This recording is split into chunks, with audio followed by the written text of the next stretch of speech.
As we know, there are known knowns. There are things we know we know. We also know there are known unknowns. That is to say, we know there's some things we do not know. But there are also unknown unknowns. The ones we don't know. Yes, yes, yes. It's the Boxing Talk with Raphie. It's the Raphael Dawkins Combat Radio. Okay, so for those who don't know, this is the place where the good people meet and gather in order to talk primarily boxing related topics, but also non-boxing related topics. So we come to chop it up right here at Raphael Dawkins Combat Radio Boxing Talk with Raphie. Okay. And if you've not been here before, I'll introduce you to how we start the show. Matter of fact, I'll write it in. Where are we? Did I keep it from last week? Did I have the foresight? Yes, I did. Start off the show typically with a warming video to allow the area to populate. Okay, so my first task is to decide, just receive the notification. We are live. So let me get the volume down on this. And matter of fact, leave the volume up so I can do a sound check and let's see how it goes. Populate. Yeah, loud and clear. Okay, so let me select the warming video. I think I know which one I'm going with. Yeah, I know which one I'm going with. So let's go. The warm-in video. Let me line this baby up. Let's get the volume up nice and high. And let me share my screen with you. Okay. Boom. Let's make this a little bigger. And let us commence with warming video. Uh-oh. Let me kill the music first of all, because this video comes with its own music. I hope you enjoy it. My additional lyrics, my interpretation. Doritos. I have run out of Doritos. Aye, aye, Emilio esta vez. Aye, aye. Julio Cesar Chavez. Aye, aye. Okay. Yes, yes, yes. That's Raphael Dawkins. It's the Combat Radio. And looking at Julio Cesar Chavez, the great. But that's not what we're talking about. Let's get over to the appropriate screen. Okay, so Mauricio Suleiman responds to Andy Ruiz's impertinent post. Very impertinent fellow. I've done another video on his impertinence. Go to my library and check it out. But in the meantime, first and foremost, let's check this out. So, Andy Ruiz posts on his Twitter. Are we Twitter? Yeah, Twitter. I want to shout at Tyson Fury. Deontay Wilder lost. But you know what? I'm ready. I'm going to get back in the ring. I want to shot at the WBC title. So what can we deduce from that? He's not talking about anybody else. He's talking about Tyson Fury. Says I'm ready. Oh, he's ready now. He wasn't ready for Dillian White when he sent his two offers, but he's ready for Tyson Fury. I'm ready. I'm gonna get back in the ring. Sound like you're doing somebody a favor. You're not doing anybody a favor, mate. You're fighting for yourself. What are you on? What are you on? I'm gonna get back in the ring. Okay, interesting. Get back in the ring then. Could have done it against Dilly and become the number one WBC. There's the thing. You could have been the number one contender if you beat Dillian White. Yeah, but you didn't want to do that. Could have had that. Could have been the number one contender for that strap, but you didn't want to do that. I want the shot to the WBC title, even though he just lost the unified belt in the rematch against Joshua. Total and utter madness. But let's have a look at what Mauricio Suleiman had to say. You have all what it takes. You have all what it takes. Okay, you have all what it takes to be a champion. You have experienced success. To get the green belt, you need to get back to basics and work as hard as ever. Let's say harder than ever. And work harder than ever with discipline and passion. You have the doors open in WBC boxing. Okay. I only want to click on this. I don't want to mess up the scene. Okay. But interestingly, when I go over to Instagram, I don't see Andy Ruiz posting up stuff. I don't see him posting up stuff about what he's doing during the COVID. The last time we saw Andy in the ring, he left Anthony Joshua looking confused when he interrupts Anthony Joshua's interview to demand the third fight. And Joshua's like, what the hell is he on? What the hell is this guy on? He's lost his marbles. I must have hit him harder than I realized. The video is about the utter impertinence of the man. I want to shout at Tyson Fury. I want to last, but you know what? I'm ready. And Mauricio Suleiman said, listen, kid, get back to work. Get back to work. But in the meantime, let's go over and take a look at this post, which cracked me up. Let's have some fun today. I'm going to FaceTime 3 fans. Tag 3 friends in the comments below. I'll pick 3 people today, and we can jump on FaceTime. Let's go. Looks like he's wearing makeup there. Cheeks look very rosy. Is that a touch of lipstick? Did he kiss her hand? I'm joking. Just joking over here. Okay, so the first guy, I'm not even trying to pronounce that. Reset Tree Set. Oh, not as difficult as it sounded. Reset Tree Set says, you look like a big ass dog. This guy, Alex 9810E, says, do you even have 3 fans? People on the web can be so brutal. Absolutely brutal, but hilarious. Okay. Oh, I need a man who can accompany me. Oh, dear. Davina, please. Behave yourself. It's COVID. I don't know nobody's visiting you. So, there we have it. Andy Ruiz being told to get his ass into shape, get his ass into gear by the WBC Presidente Mauricio Suleiman. Just thought I'd drop this quick one on you on this sunny COVID day. Okay, it's Raphael Dawkins. It's the Combat Radio. It's the like, it's the subscribe, it's the comment, it's the shares. And it's to follow me on Twitter for exclusive content. It's Raphael Dawkins. It's the Combat Radio. And I'm out.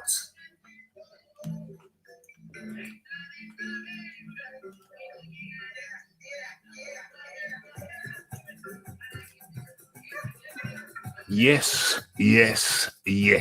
Okay. So we're back into it. What's going on there?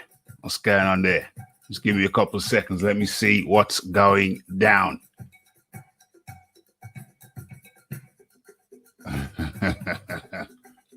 Damn. Okay. So where are we?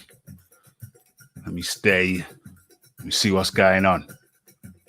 Okay. So first and foremost, just let me drop a link just in case. What's that? Just in case anybody wants to jump in. Okay. So before I do the roll call, let me see what's let me get my head around this before I do the roll call. I'm just gonna Almost. Dame. Just Let me share another link. Well, actually, yeah. Let me share another link to another area. Live boxing talk. Live boxing talk going down.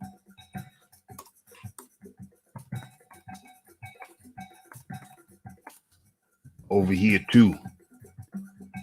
Over here. Too. Boom. Okay. Let's drop the link in that. Boom. Boom.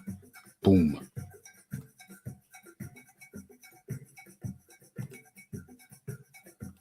Okay, let's move this around a little bit.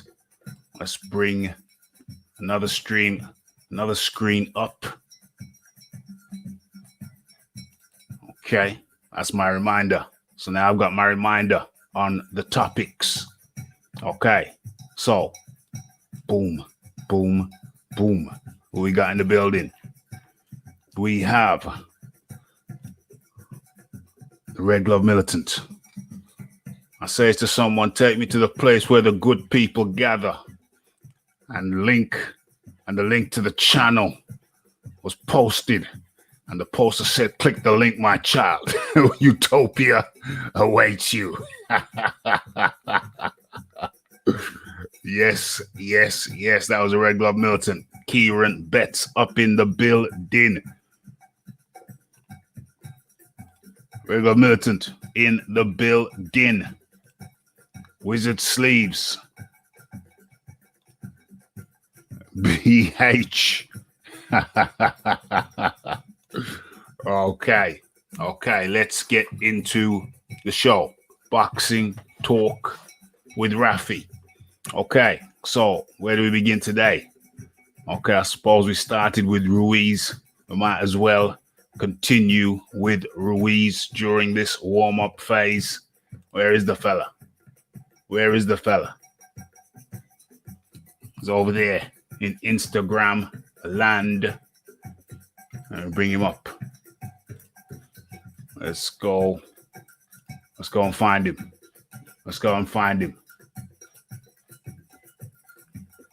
Okay, let me share that.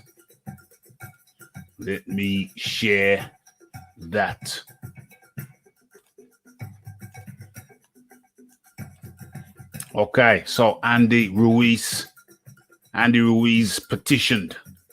He petitioned Mauricio Suleiman over there on Twitter.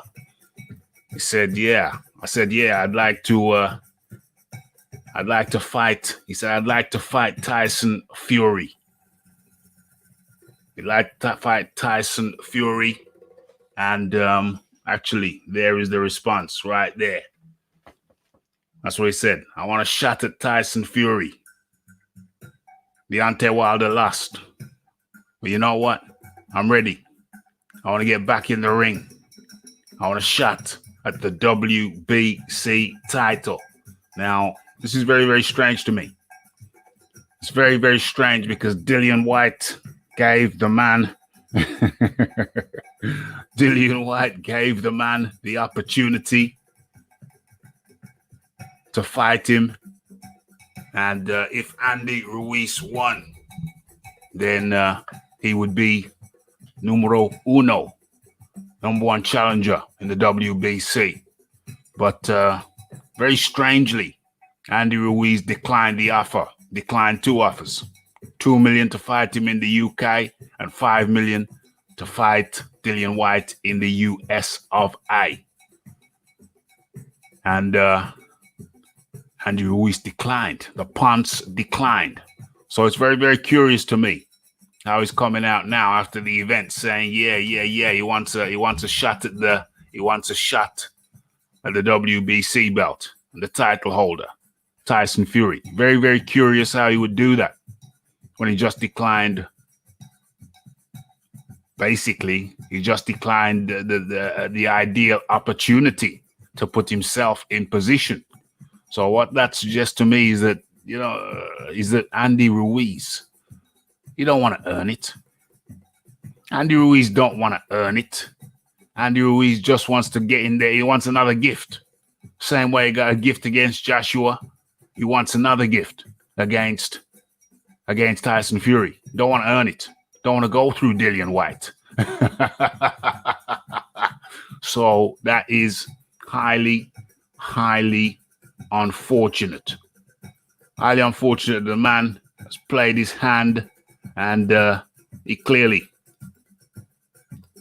don't want to do it the hard way. Andy the Punch Ruiz wants it the easy way. You know what I'm saying? Wants it the easy way, to the point where he's got people questioning him. You know? Well, you just want another gift? Is that all you want? Just another gift? And that will suffice? Nah, no, Andy. It don't work like that. You actually have to get in there and fight.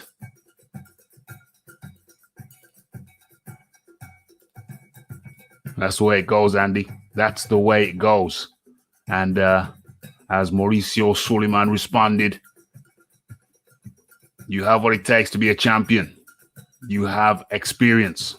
You have experienced success. To get the green belt, you need to go back to basics and work as hard as ever with discipline and passion. The doors are open to you at the WBC. So what more does Andy Ruiz want or need? What more does he want? He's got an open invitation. Says the doors are open. So what you gonna do now? What you gonna do? What you gonna do? Those tweet responses to Ruiz were hilarious. They were. That's one of the beauties of Twitter. You know what I'm saying? The responses. Okay, where are we? Over there.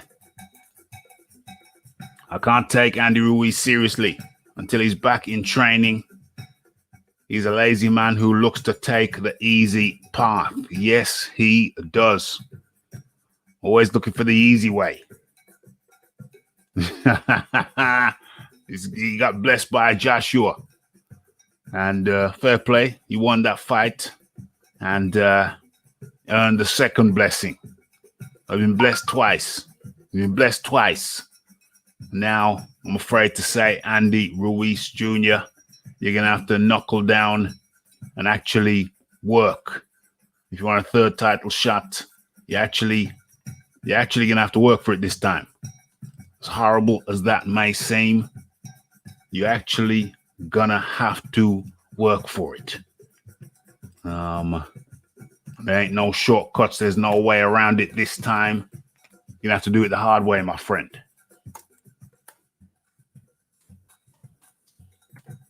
Okay. So let me pull this up. Boom, boom, boom. Okay. I was looking for something over here.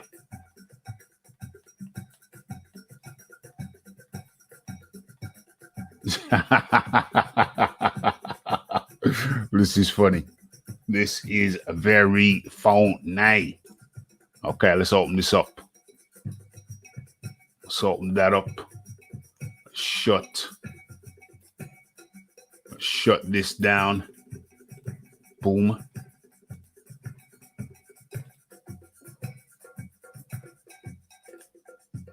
Shut that down. Okay. I think we're in a reasonable shape now.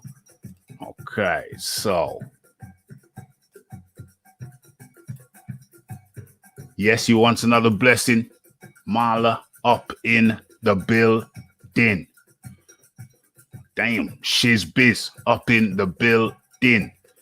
Okay, so let me get some graphics up for you. Or do I just share the damn story? Share the damn story, Raphie. Okay, so let's just rearrange this. Share my screen. Boom. Then we're going to be talking about Deontay Wilder next. Okay, Fury. Disappointed in Wilder. It was one of my easiest fights. One of my easiest fights. As a matter of fact, I'm not even going to start with that. That was a false flag incident. I'm not even going to start with that. I want to start with, or the next thing I go into, I want it to be, where is it? Where is it? Where's the graphic? Where is the graphic? Okay. Does that do? Will that do? Will that do? Boom. Boom. Boom. Okay. So, Anthony Joshua is ranked. Where's the BoxRec rankings? Where's the BoxRec rankings? Where are they? There they are. There they are. Am I sharing my screen? Nope. Let's take that down a tad and share screen. Boom, boom, boom. Okay, make screen bigger.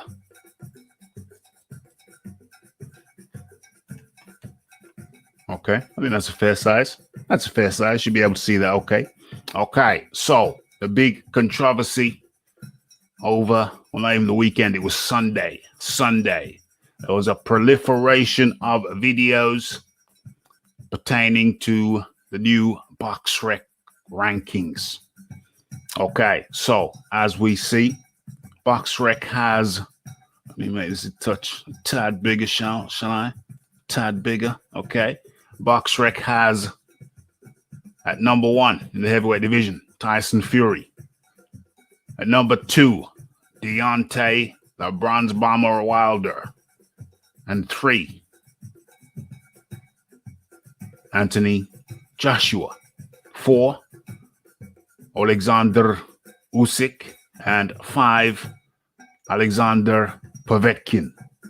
Okay, so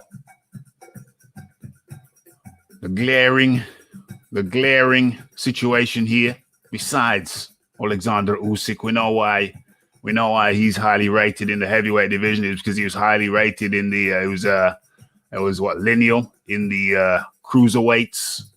So there's questions whether he should be so highly ranked when he hasn't actually fought anybody in the division, in the top upper echelon of the division. But that's for another day.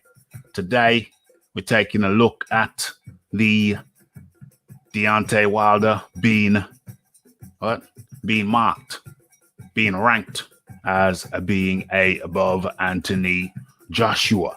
So, like I said, there was a proliferation of videos on Sunday about these new BoxRec rankings. And, well, what do I have to say about it? To add my voice to the chorus. Well, as we already know, BoxRec, they work on their BoxRec algorithms. I heard a pop, so somebody's joined me. I'm in a different screen. I'll get back to you in a moment. Thank you. So BoxRec have their own algorithms. They don't work on a panel of judges. They work via mathematics. And I'm not even going to take too long on this because I would like to know, well, what's the algorithm? What are the categories? Has it ever been released? As a matter of fact, I'll do this right now. What are the categories of the algorithm? How do BoxRec rank fighters? Boom, boom, boom. Where are we? Who's the number 1 rank? How do Box? Let me correct that. That's wrong. BoxRec rank fighters. The all-time rating BoxRec. How does box rec rating work? That's 2015 though. How do the point system on box rec work? That's 2018. That's a bit better. Is there anything for 2019? 2019? We've got 2018. Is there any advances? How does the point system on box rec work? I've been looking for their rankings, and I've always thought that they were pretty legit and accurate. But one thing I never understood was how the points system works in the rankings. How do they determine how many points a boxer gets when they win a fight? Anyone know? Well, let me pause that right there. Let me welcome in John D. Lee. John D. Lee, how do you do? Good evening, Raphie. You all right? I'm good, mate. I'm good. How's it going over there in Harborne? Oh, well remembered. I remember. I've got a pretty damn good memory when it comes to conversations, John. Well, I've been a bit horribly ill, to be honest, Raphie. Oh bloody hell! We're gonna be one panelist down, folks. Well, I'm one of the men now. I haven't had to go to hospital, so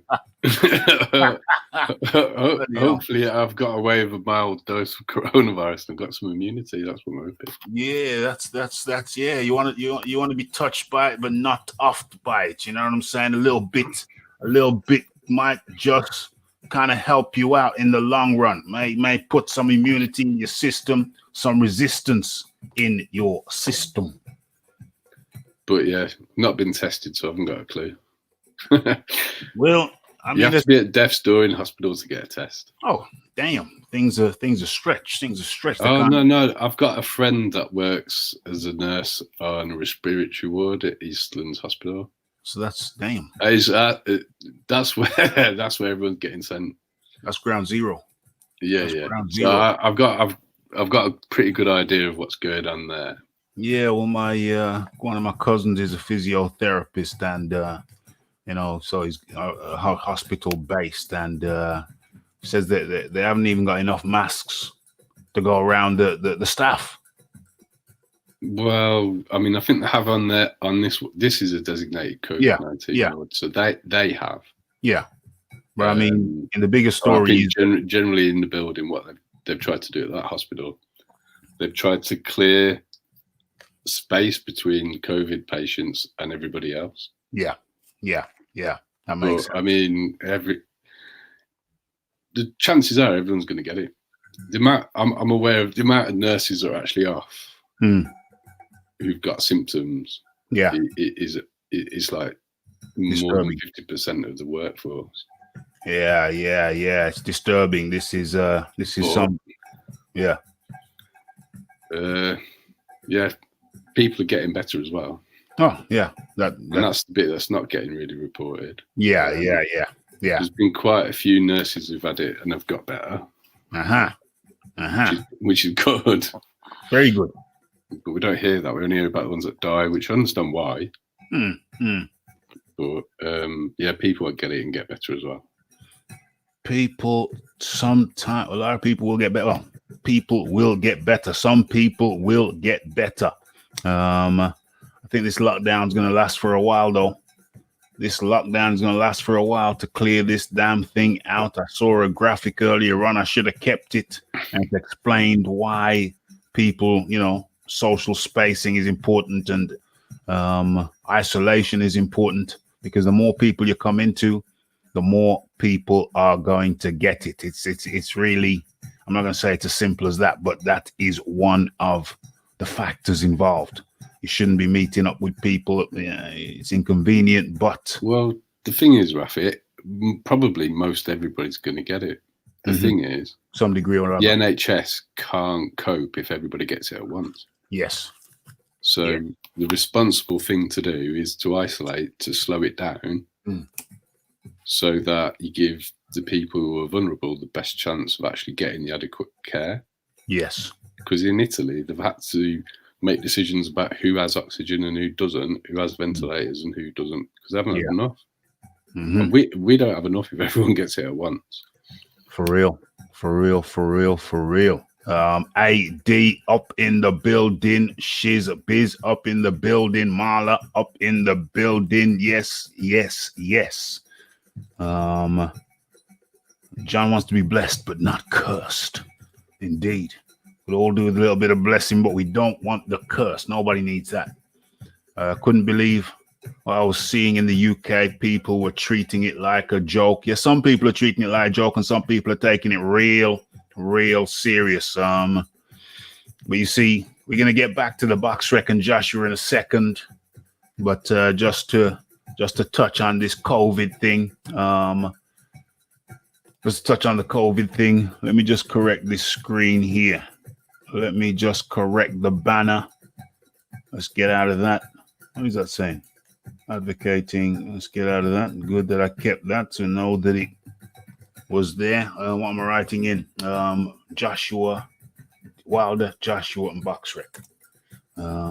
Wilder ranked over Joshua on Boxrec. Boom. Hope I've spelled everything correctly. Over. Look at that. I missed out the R. Look at that. But it's a simple enough process to correct it. No, it isn't. I have to get rid of it. Yeah, but this. What was I going to say about the COVID? What was I going to say? Oh yeah, some people are taking it for joke, but I think where I live anyway, because all you see really, because the people aren't traveling, but where I live, people in general are taking it seriously. You can see that because there's less traffic, far less traffic. Works off for many people, if not most. And yeah, there's just a lot less people around. They've got they're implementing the social spacing in the supermarkets. But yeah, I heard that one park in London, they had 3,000 people. You see, as well, Marla, it's kind of unfortunate because the clocks have just gone, forward? So it's now springtime. So we've gotten more of the day is light, the sun's up more of the day than previously. And also, by some twist of fate, we've had some really, really good weather. Like today, it was like, we could have been on Bondi Beach. Sun was blazing down.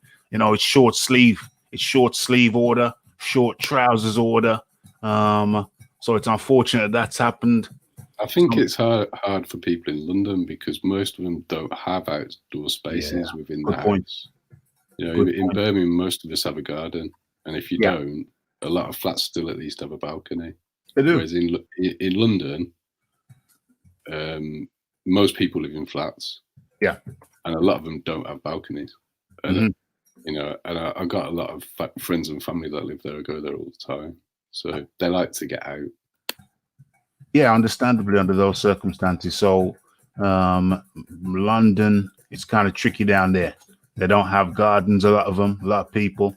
It's apartments, flats, as we call them.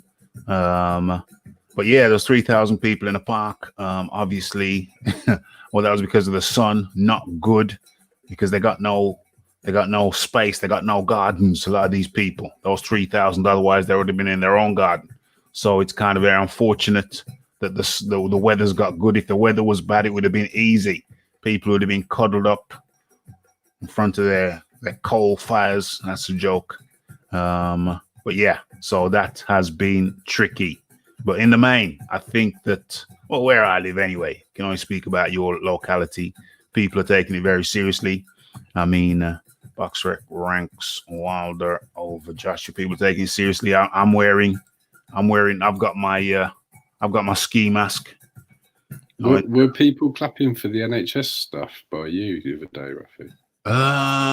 John, I really don't watch the news. No. Here, yeah. Was it Thursday at 8 or 7 o'clock? Everybody claps outside the house. Yeah, I don't watch the news, so I wasn't privy to. All right, it was just too noisy to ignore. I just heard it. Oh, I don't know. I don't think I heard it. What time was it? It was. It's supposed to be every Thursday. On Thursday around by me. Yeah. At the allotted time, and I don't watch the news. Okay. So I just heard it. So it was Yeah. either 7 or 8 o'clock. It's just once a week on a Thursday, people to show their appreciation for the NHS staff. Yeah, I kind of vaguely everyone heard about it. Clapping out the windows and making a lot of noise. But where I live, it's very close to a massive hospital, so there's a lot of staff. Oh, okay. You know, they sort of amalgamated the QE and Sally Oakins at one hospital now. Oh, okay, yeah. And it's enormous. So I mean, yeah. So obviously, I'm not surprised you get a lot of clapping around here, to be honest. Yeah, I saw something on social media about it, but I didn't join it. I didn't make a mental note of when it would be. I didn't join it. I mean, they do a great. They do their best every day, every year. Clapping for them now. I don't know how I feel about it. I'm not anti it, but I don't know how I feel about it. As in, I don't know if clapping is going to help resolve anything. If they said donate something. Knowing nurses that work and work hard currently, in unlike proper ground zero, I think they were actually happy. They appreciate it. Yeah, they just wanted to know that people have got their backs and know what they're doing. I hear that, but personally, I'd rather put a few pennies in a tin. Well, I've just got feedback from people that are actually, like cold face. That's all. Yeah. So I'm sure. Yeah, well, it's good if they appreciate it. It's good, but if there was a tin that I could donate in, then I would do that. You know, I would do that. The best thing we could do is get some Tories out so we could spend some money on the NHS, but that's a different matter. Say that again. Well, when my first child was born, we still had a Labour government. Yeah. And when my second child was born is when we switched over to Tories. Yeah. And the difference in standard of healthcare was phenomenal in terms of how it had gone down after the Tories had got in. And the underfunding that I'm aware of that's been going on for like the last 10 years is just outrageous when you think about how much money's been spent on Brexit instead of supporting the NHS, basically. Police have suffered cuts and the NHS have suffered cuts, and it's unfortunate because they're two key bodies. So you know, it's very unfortunate what's happened in terms of funding for vital services. I'd say put a penny on tax. Then put a penny on tax. Put a penny on tax for policing and the NHS, National Health Service, for those people abroad. NHS stands for National Health Service, and obviously that's the hospitals, doctors, etc. Well, we've been spending a lot of money on stuff that isn't necessarily going to benefit us. Mm-hmm. That's problematic. That's been sort of ideologically led. Yeah. There's no clear-cut benefit. The system that we had previously wasn't necessarily very good. Yeah, but it wasn't an unknown quantity, and it didn't cost us lots of money to argue about it. Basically. Yeah. Well, I'm trying to stay on the fence, but I'm probably. I hear what you're saying. I know you are. I know two down a particular road, but I know what you're trying to. It's cost a lot of money. That's my point. You wouldn't have needed to put the penny on income tax. Yeah, well, I hear just that. Not spent all that money. I hear that, but the bottom line is the bottom line is that well, we are still spending that money, so the bottom line is maybe redirect some of that money. The bottom line is that when you have a government who are more about individualistic wealth, then I think the services invariably suffer. Yeah, and it could be a lot worse anyway. I mean, America's just going to be in a massive amount of problems. Yeah, could be worse. It could be worse, but in terms of politics, the politics that we have right now and we've had for a while means that individualistic wealth comes first, and so things will be sold off. Certain companies America's had all their rural hospitals closed down because they reversed a lot of Obamacare. Which meant there wasn't enough funding to keep local hospitals open. Damn. Majority of America is actually quite rural and isolated, and I think they're going to be in a real massive amount of problems from this compared to what we are. Yeah, so once again, it's the same thing. When you have an ideology, they've got like an extreme version of it, though, haven't they? Yeah, a government which is ideologically led to prioritize individual wealth. They're going to start what do you call it? They're going to start a strange thing pop up on my screen there. I have to investigate later. That will prioritize individual wealth, and so contracts will go to companies allied with the government, those governments in power, and services will invariably, in my opinion, go down. But anyway, I think we've chopped that up. That is, our position now. Let's get back into the chat. And what's going on? What's going on? Boris Johnson, intensive care. Well, from what I've read, he's gone in to check and assess his level of COVID.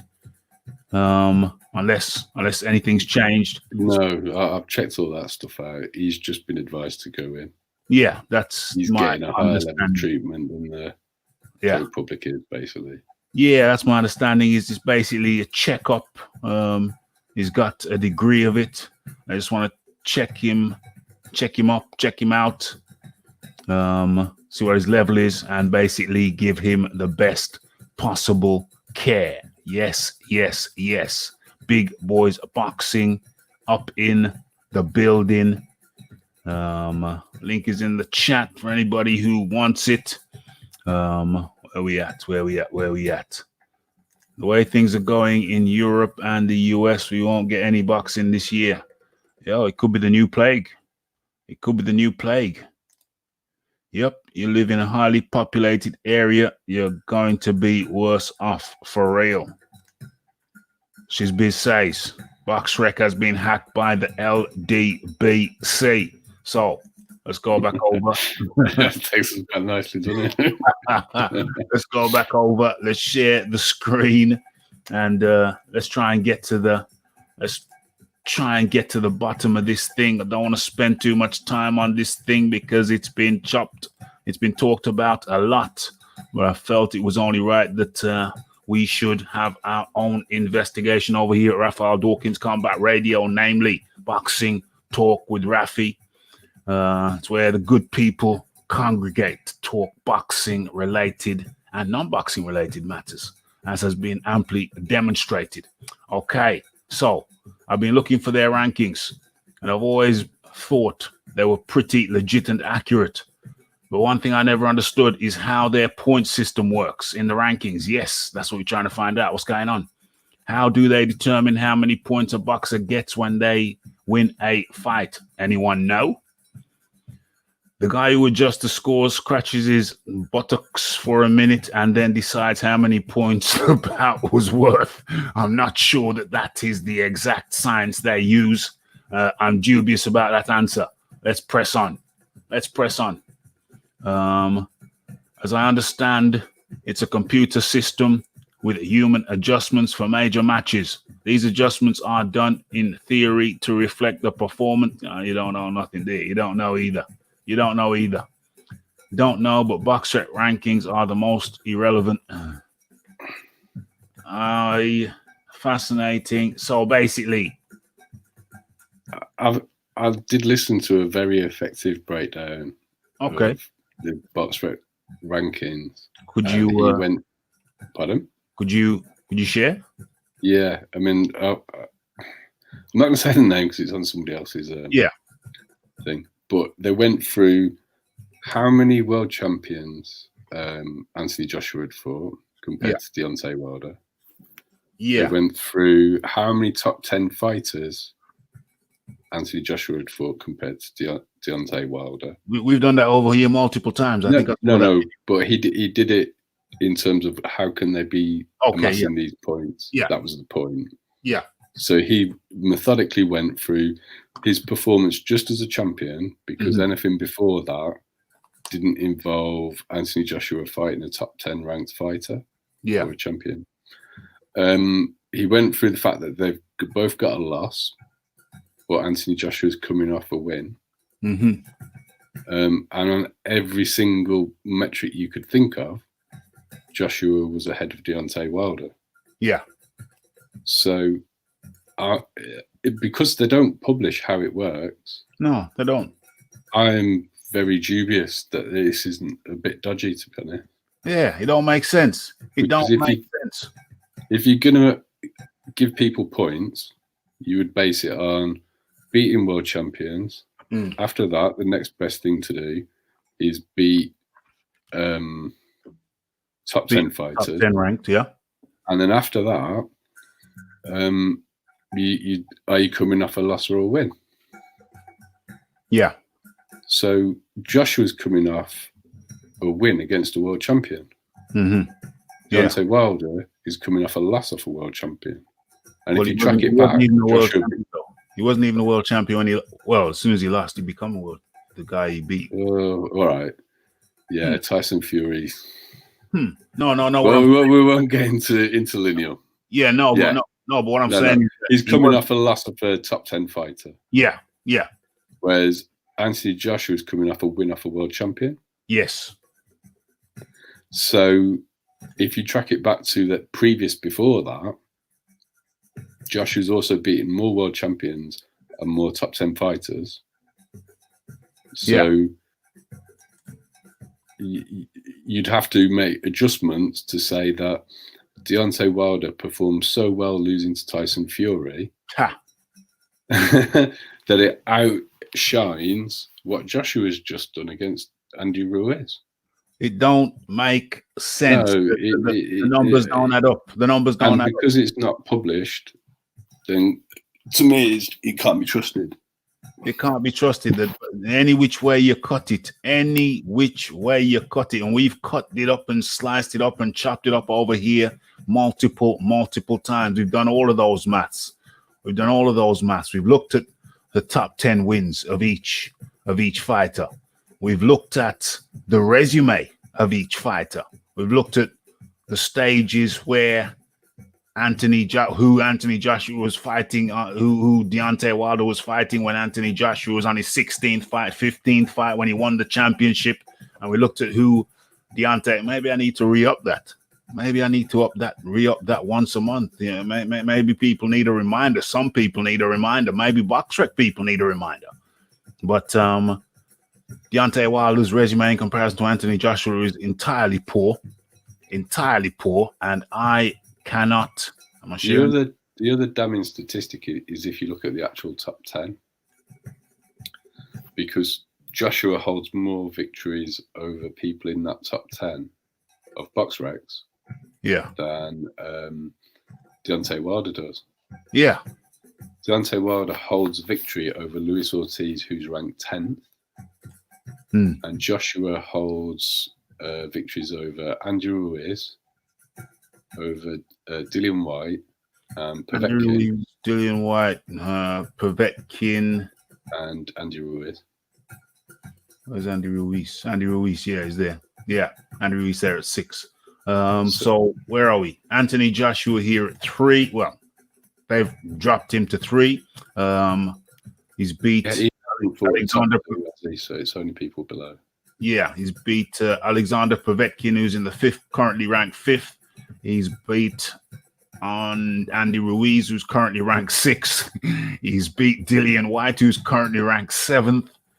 And so that's 3 wins in BoxRec's current top 10. Who was Deontay Wilder beat? Deontay Wilder.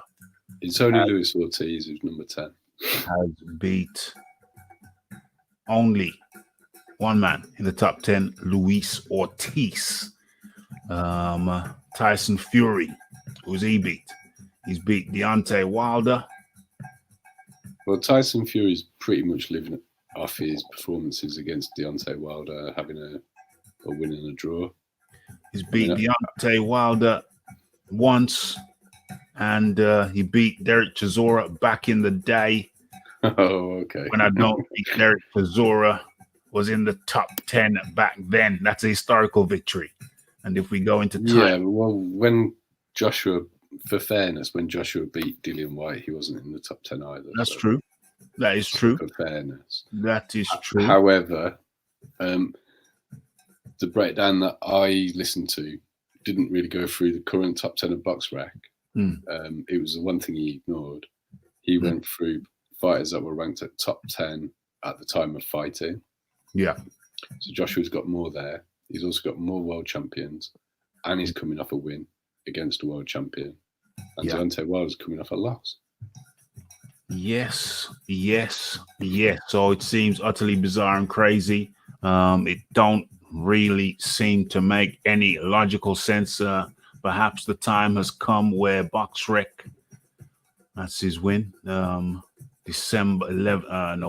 2014. That's Tyson Fury's last win over Derek Chisora.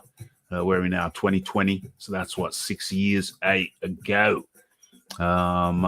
Historical victory. Yeah. So by any measure, one would imagine that Anthony Joshua would be ranked number 1 or number 2. But how he comes in under Deontay Wilder is very much quite strange, quite bizarre. I was very disappointed in one guy who comes on YouTube I listen to a lot. Yeah. Who I know you know who he is. And I've seen you in his chat, Raphie. Okay. So, what I'm disappointed with this particular guy was I might know who you mean. Yeah, he was trying to be so impartial by not taking sides that it's verging on being biased through trying to be impartial, because he claimed that they were arguing that Tyson Fury was a clear-cut number 1. Wow. Which is not. Well, there's a strong argument for him being number 1. There's an argument for and an argument against. Yeah. So if you don't agree with the argument that he is number 1, that's fine. Yeah. But there is a good argument to say that he is. Yes. Which I'm comfortable with him being number 1. Yeah. Because until he fights Joshua, we haven't got a clear cut number 1. I'm not uncomfortable with him being ranked number 1. I just I don't think he's number 1. Yeah. But it's think until we have a unification fight. So that bit for me, if you was to be impartial and say there's an equal debate for both of them, that would have been fine. But he actually said there was an equal debate for who has the best resume between Anthony Joshua and Deontay Wilder.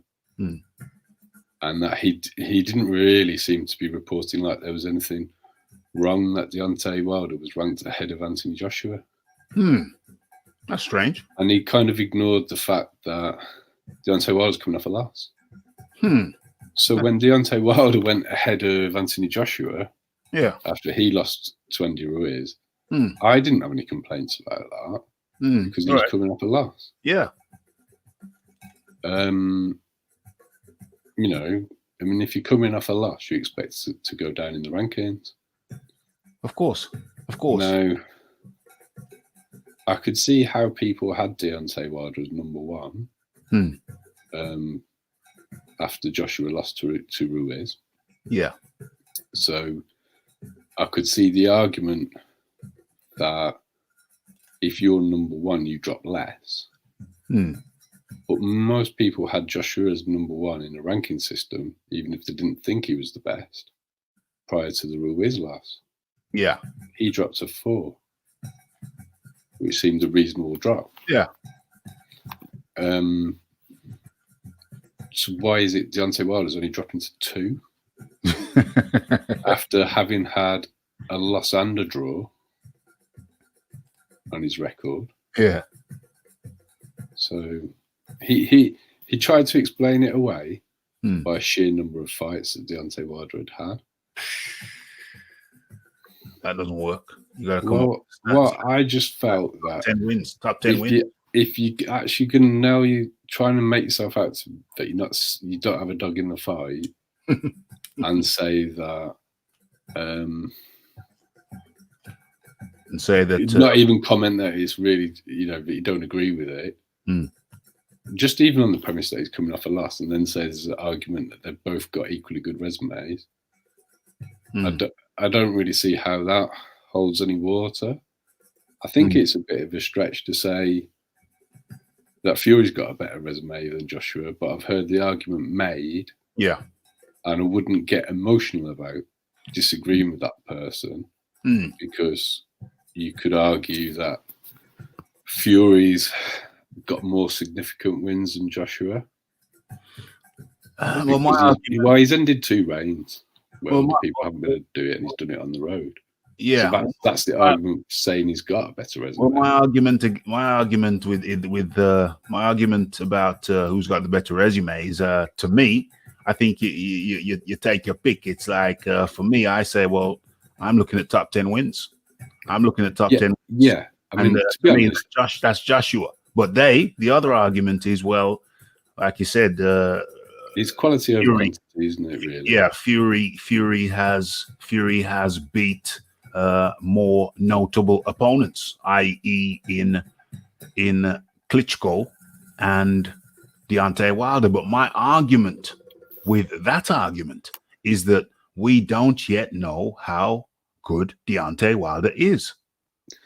Well, I mean, that's why I'm happy to sit back and not get too involved in these sorts of arguments, because I actually think that Deontay Wilder's that bad that we may find that Tyson Fury isn't that good, because I'm still not sold on what he's done. Maybe I'm hating, I don't know. Well, I haven't come on here and slated him. I've given him all his credit for both, and I've made a point of giving him credit for winning on the road in Germany against Klitschko. I've done that on this show a few times. Yep. And I enjoyed watching him beat up Deontay Wilder anyway. So it's, but I just think that was an accident waiting to happen, and Tyson got in there first. Well, my thing is this, that if Deontay Wilder isn't all that good, then that is my suspicion. Now, if that is the case and he fights in his next few fights, well, let's say he loses to Wilder. We'll get onto that shortly. But let's say Wilder loses to Fury again, and then he takes a series of top 10 fights. People who are consensus top 10, and let's say he loses a bunch of them, then I think it would be fair to say, or it could be fair to say, that Wilder wasn't really all that good, and the reason he stayed a champion for 5 years was because, and facts will show this, he wasn't fighting the top guys.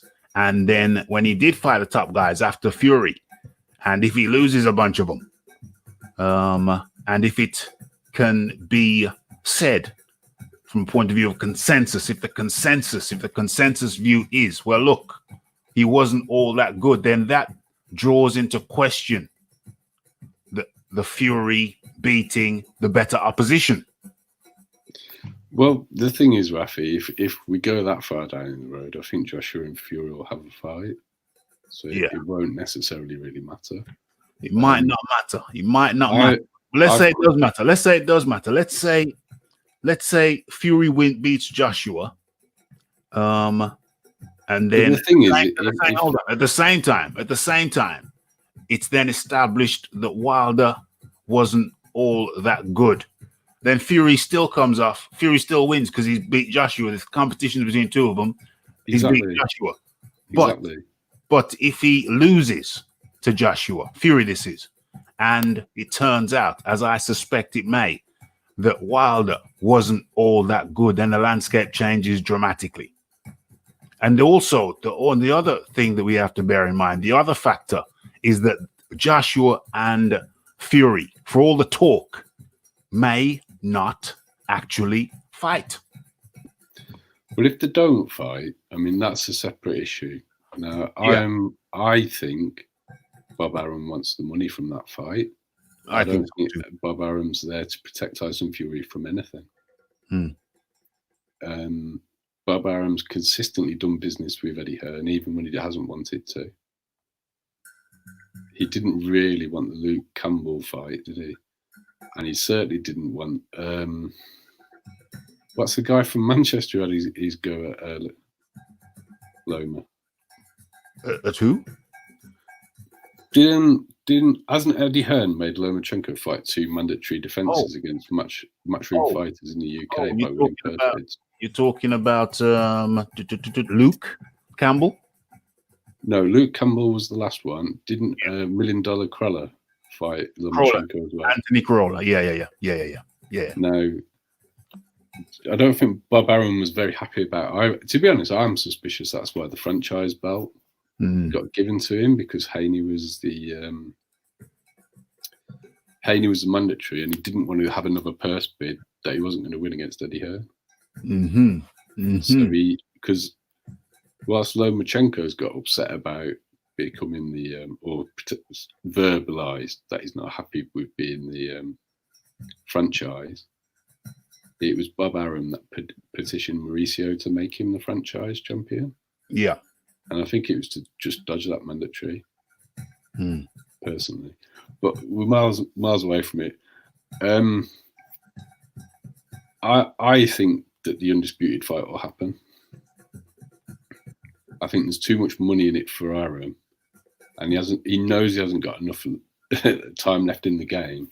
And I think he doesn't. I think he'd quite happily go to Saudi and get a huge bucket full of money for that fight. Whether Eddie Hearn is talking absolute pie in the sky about it happening and Deontay Wilder taking step aside money just to get his name in the press of it, I mean, I'm not convinced that will happen. But we're going to come on to that. We're going to come on to that. All right, I hang fire on that. But but I just think Deontay Wilder, even his power eye question, and you've just been demonstrating it there for us nicely. But the thing is, Izu Igunu put that man down. You may say, who the heck is Izu Igunu? Yeah. A man who recently got beaten up quite badly in Poland.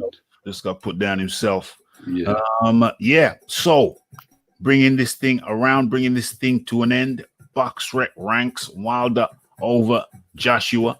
We've gone into it over here many times. We've broken down the record. Why am I showing that knockout over and over again? I got hypnotized there. I was enjoying it. It was a good knockout. It's a good knockout. I hypnotized. Why am I promoting Wilder on this channel?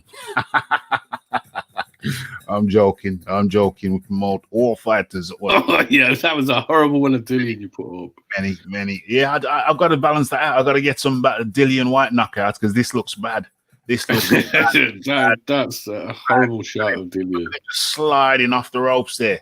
Look at him just. That's terrible. People know. And LDBCs tried to claim that Anthony Joshua has ducked. Oh, no, it's not even that. It's Dwyer, isn't it? Dwyer's tried to claim that Joshua ducked Dillian White. I have photographic evidence which suggests otherwise. But anyway. Well, Dillian was open about why he turned the fight down. So, it's another topic. Let me round up this topic. Okay, so we've covered. Yeah, I'll just leave that there. Charles Martin there. So we've covered. Oh, can't leave it like that. It's a blurred image. Come on. Can't have blurred images over here. Okay, so what's this one? Okay, so Deontay Wilder ranked over Anthony Joshua over there in BoxRec. We've chopped it up over here 100 times. I might have to drag out one of those clips and make them into a separate video again. Don't make sense. We've gone through the resumes. Gone through them with a fine-tooth comb, and the conclusion is and was that Deontay Wilder's resume in comparison to Anthony Joshua is, pardon my expression, if you got any kids in the room, tell them to put the earmuffs on. It is piss poor. And moreover, I would go as far as to say that when we're going to have to do a separate show comparing Tyson Fury's resume with Anthony Joshua. Even though we've chopped it up, I think next time we'll have to have some graphics on there so I can make that into a stand-alone video. But my position is that Anthony Joshua has a better resume than, arguably has a better resume than Tyson Fury as we stand today, Monday, the 6th of April, the year 2020. So BoxRec, something's wrong with their algorithm. Yeah, something is wrong with their algorithms that's allowed them to come up with this most peculiar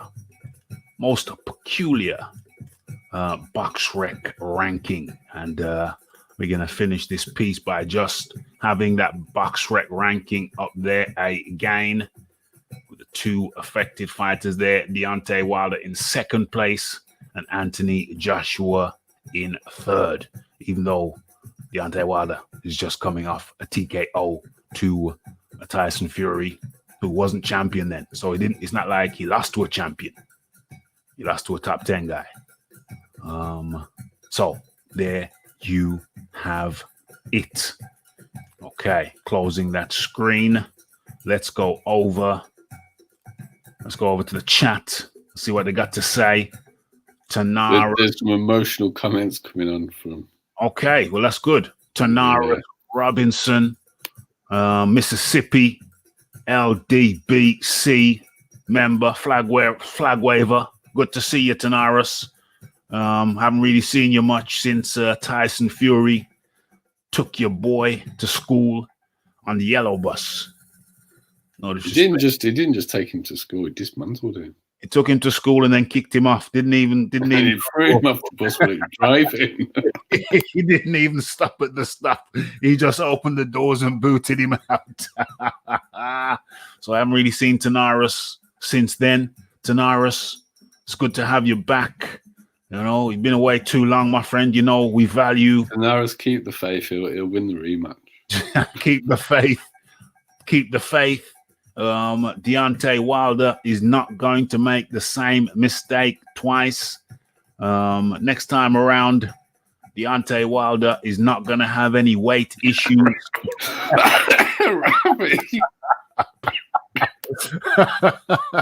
Deontay Wilder is not going to. He learned from his mistakes. Deontay Wilder is not going to have any weight issues with the uniform when he comes in next time around. Tanaris, just talk to your boy. Show him the video. Post this video on his Twitter. And I believe the guys that designed Deontay Wilder's costume would probably like to see Deontay Wilder wearing that item anyway. I have seen the guys who designed his costume, and I didn't even make a video on it. I should have done. I just discarded the photo of them. The photo of them was most peculiar and weird. And I thought, I am not going to touch this one. Perhaps though. Perhaps I think the point does need to be made though, Raphie. For historical purpose, I should have. The LDBC seems to view Deontay Wilder as some sort of civil rights leader. MLK. For something that is a serious issue in America. I'm not going to belittle that. No. However, Deontay Wilder always seems to side with the white man. He sided with Jay Diaz over Breland. Mm-hmm. He's always there with Shelley. And the people that designed his costume, he's having them back again, even though he blamed them. And they're also white men. Yeah, it's an interesting and curious thing with Deontay Wilder supported by the LDBC. Deontay Wilder supports a different kind of man. Still a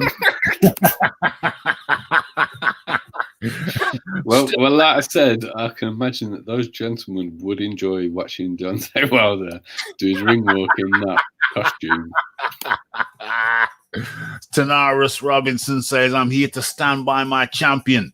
Stand by your man, wah, wah, wah, and show the world. Maybe that's what it is. I mean, I know he lives in Atlanta. Yeah, which I believe is a high population of different types of guys. Yes. Also, yeah, within America, guys with that persuasion, who are African American, I think it's a bit of a hot spot for that. That's what I was trying to allude to. But it's covering sort of two categories. Damn. Yeah. It's killing two birds with one stone. Yeah. Damn. And it does make me question whether that's part of the LDBC agenda as well. Georgie Porgy up in the building. Rule 504 up in the building. We got here Tanaris Robinson. We, the LDBC, don't care about Dillian White. He gets killed by the two guys. He will lose a rematch with Joseph Parker. Yo, stop worrying about Dillian White fighting Joseph Parker. Worry about Dillian White getting his mandated shot at the WBC champion, whoever that may be. Deontay Wilder ducked him for years. He don't want it with Deontay. He don't want it with Dillian White. Dillian White sparks. I'm in a minority here. Dillian White sparks. Deontay Wilder, in my humble opponent. I know that's probably I a minority think view. Fury a very difficult fight as well. Sorry? Well, when Dillian White talks about putting Tyson Fury down in training, often when Tyson talks about that sort of thing, Tyson's done it as well. He didn't make any comment, didn't say anything about it. I noticed that. He didn't deny it. And he's also always shown Dillian White quite a lot of respect as well. Yeah. And it's very similar to the way that Big Baby Miller reacted when he talked about Tyson Fury. When Tyson Fury talked about putting him down 10 times. Jarrell Big Belly Miller didn't contradict it. No, he didn't. I mean, the only thing is Joshua never contradicts any of his rumors as well. Yeah, that's true. So I don't know whether fighters actually like you to believe the rumors because it means you're more likely to underestimate them. Or not. That's the counter argument for it. But... Yeah, I'm just laughing at Frank. Frank the French up in the building. Frank's got a good sense of humor. Frank's got a good sense of humor. Deontay Wilder, I wonder if he's got to do the right thing and come in for the Mankini for his supporters. He's got to do it. Maybe he could. I don't know. Maybe he could wear a little skirt over to cover his. Well, he has been seen wearing a man dress, hasn't he? He's wearing a man dress before. It's nothing new. Yeah. Deontay Wilder is done. Only the deluded LDBC Ty Trips is going against Tanaris Robinson. Damn. Ty Trips up in the building. Dave Douglas, let me just drop the link in the chat. If Tanaris Robinson wants to jump on and Ty Trips wants to jump on, the link is in the chat. Where are we at now? The LDBC is a cult. I misread that last word there for a second. I thought, what's going on? Okay. The LDBC is a cult. Damn. And so we have to move over to our next topic. We're here for a good time, not a long time. And so let me write this one up.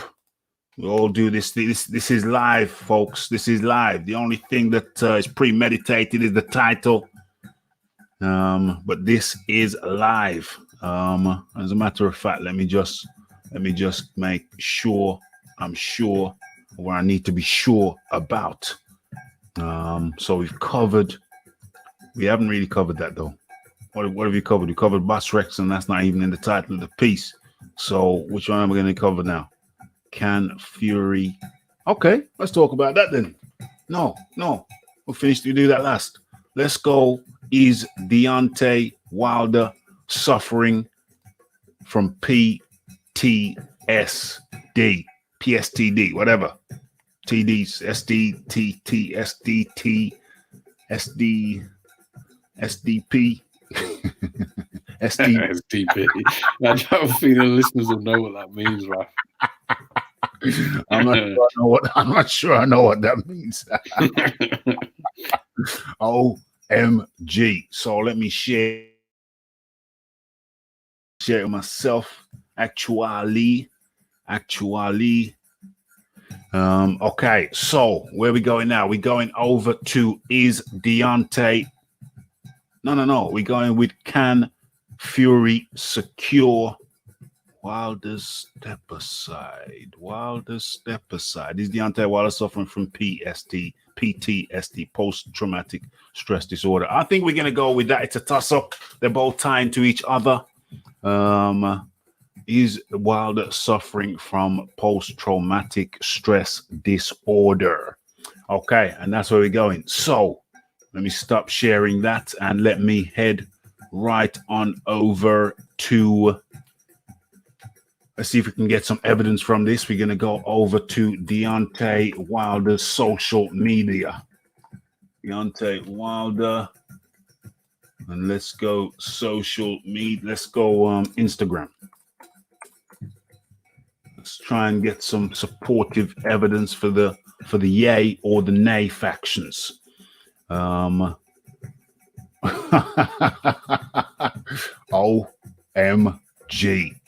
OMG. Let me share this. I'm not the selfish type. Let me share this with you and let's try and see. Let's try and come up with our own deductions from this. Okay, so we all remember this video. Let me play. Press play. Hello, my people. My Bomb Squad Army. My Bomb Squad Nation. To all my loved ones around the world. Just want to let you know that I am here. Your king is here. And we ain't going nowhere. For the war has just begun. I will rise again. I am strong. I am a king. They can't take my pride. I am a warrior. I'm a king that would never give up. I'm a king that will fight to the death. And if anyone don't understand that, don't understand what it is to go to war, don't understand what it is to fight, we will rise again. We will regain the title. I will be back. We will hold our heads up high. Your king is in great spirit. And we will rise like a phoenix from the ashes and regain the title. I'll see you in a few months. For the war has just begun. All my love to all my people. Damn. Hello, my people. Damn. So that was posted when? What's the date of that post?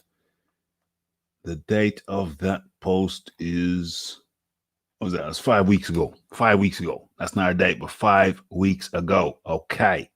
Let's get the music back in as we dissect this. Okay. And then we had,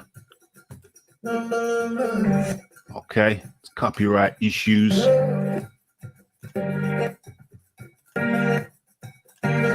Okay, so we're going to leave that alone. And then we had more in similar vein. Deontay Wilder was scheduled to make a visit to Africa for a holiday. I would imagine, well, I know for a fact that most likely has been called off. And then I think he went before lockdown, Raphie. Oh, he went before lockdown. Damn. Yeah, I think he did go before lockdown. Because Joshua posted in Nigeria at a similar time as well. They both went after Christmas. Yeah, I don't think he went. I don't think he went. He may have done. Yeah, there was a few. He posted some images. I'm sure there's been photos of him there. Oh, there. In the hotel with his missus. Yeah. Oh! I seem to vaguely remember something of that nature. Yeah. When was this? This was 4 weeks ago. 4 weeks ago. That's his Instagram. So basically, what we're saying here, what I'm saying, is that Deontay Wilder has pretty much shut down, certainly on Instagram, but that's just one form of social media. Let me stop sharing that as I look for his posts on. Let's next go to Deontay Wilder Twitter. Let's try his Twitter next. Let's have a look at his Twitter. Okay. I'm trying to form a picture here. So let me share this. Trying to form a picture. I'm trying to get some idea, some kind of look into the psyche of the man. Where is he at? Where is he at? Because he's been awful quiet. Okay, so this is, am I sharing? Yes, this is Deontay Wilder's Twitter. Where is this? An African giant. Where's he posting it from? Let's go into it. Where's he going? That's some kind of photo shoot thing. Is this the... This is it. This is the stream. This is the thread. He looks like he's wearing a bit of traditional Nigerian stuff. Yeah, I knew he did a photo shoot. I think the photo shoot was prior to him leaving. What I saw was in a hotel. But yet, it's not reflected. I don't know where that was. It's not reflected on his social media. This is most peculiar. When was this posted? This was the 29th of February. So Deontay Wilder, once again, this is the same time period, 29th. This is like 5 weeks ago. 5 weeks ago, Deontay Wilder has been pretty much damn near silent for five weeks prior or since his defeat at the hands of the Gypsy King. And so I think this ain't going to be a long one. I'll just get to my point. It's a fact. I might just leave this. May just open this up. Let's open that up. Okay, so my position, ladies and gentlemen, is that I suspect that Deontay Wilder is going through some type of some kind of grieving, the grieving process of the loss. People grieve in different ways. When Anthony Joshua had his loss, why am I not seeing on the screen? Did I stop sharing? Okay, well, let me share. I didn't mean to do that. Share my screen. Yeah, I think that Deontay Wilder is going through some type of grieving process following his loss to Anthony Joshua. I think people grieve in different ways. After Joshua's loss, he was out there still. He was still accessible for the most part. There was no. He actually did a YouTube video breaking down his loss of the fight. Broke down his loss. And even before that, stayed over in America, stayed over in New York for a couple of weeks, but he was still visible for the most part. Gave interviews, was seen in the park, hitting some ball. I can't remember what he's doing. It was a bit of baseball or whatever. But he's very still accessible, still out there. did not hide away. Deontay, and I think that was a healthy way to do it. That was the healthy way to do it. He faced people, didn't hide away, but as you see there, demonstrated. It's not speculation. You've seen the facts and figures. You've seen the last time he posted. You've seen the dates of the last time he posted, and that was immediately following his loss. Nothing since. And I put it to you, ladies and gentlemen of the jury, that Deontay Wilder is not handling his loss very well at all. John Dealey, what are your feelings on the matter? Well, the post-fight social media address was what I found the most disturbing. It's just absolute madness. I don't know what he's trying to. I mean, maybe it works. Maybe his fans like all of that. What did you do? What did you do? What did he say? Well, if someone was to address me, who was a professional athlete, that I was their king, I would instantly switch off. Oh, you're referring to that video? You're referring to that video? Okay. Yeah, your king is here. Your king. That would end it for me. Just at that stage, and then listening to him talk about how he's going to war and he's going to fight to the death and all this nonsense. It's not going to win you. Talking, he seems to think that talk is how he's going to win a fight. Yeah, and I think because he's been matched and protected so heavily, the fighters already know they're there to lose. They're already intimidated by him. Yeah. So his little set of chitter chat has intimidated them, and he's sort of got more and more and more believing in it. Like it gives him some sort of power. Yeah. And then he's come up against somebody who's better at it than he is. In terms of, talking somebody into a corner before a fight. Because I definitely think there was a huge element of Tyson Fury getting into Vladimir Klitschko's head before he beat him. Yeah.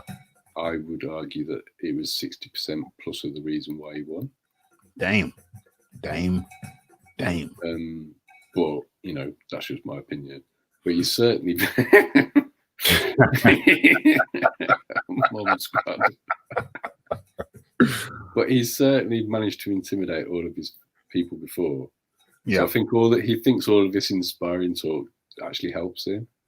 Whereas what he actually needs to do, well, I mean, I've broken down what he needs to do. We went through it, didn't we?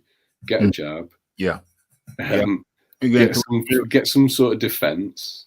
You said get a jab, some sort of defense. Footwork. I said footwork. I said three things. Footwork. You wanted him to do some nice stuff, Raphie. I wasn't that ambitious. Footwork, parry, and you wanted to slip as well. Slip and slide. You wanted him to slip, slide, parry, and catch. It's asking a lot. That I just wanted him to have a good tight guard. Yeah, that would be a star. Yeah, actually, I look back at the fight. I don't think a parry would have helped him much because Fury used hooks. So I don't think a parry is going to help him against Fury. For Fury, he would have to physically block punches. Yeah, I would say tight guard and slide his hand towards his ear when he's getting hooked. Yeah. Simple, something doesn't actually have that much skill to do. He's gonna have to have hook defense against Fury. Fury, he was really using the hooks. I rewatched. If you just watch how Joshua defended against Ruiz, Joshua did actually defend the hook. Yeah. Yes, he did. And I mean, he learned that in 6 months, and it isn't something that's difficult. You just have to do it. You just got to do it. The other stuff, like actually getting him to have a jab that would keep Fury, make him think about something. That's for me, that and good footwork, that would be, because if he could throw a stiff jab, he already knows how to find the range put out a sloppy jab and a rangefinder. So you just have to mix it up.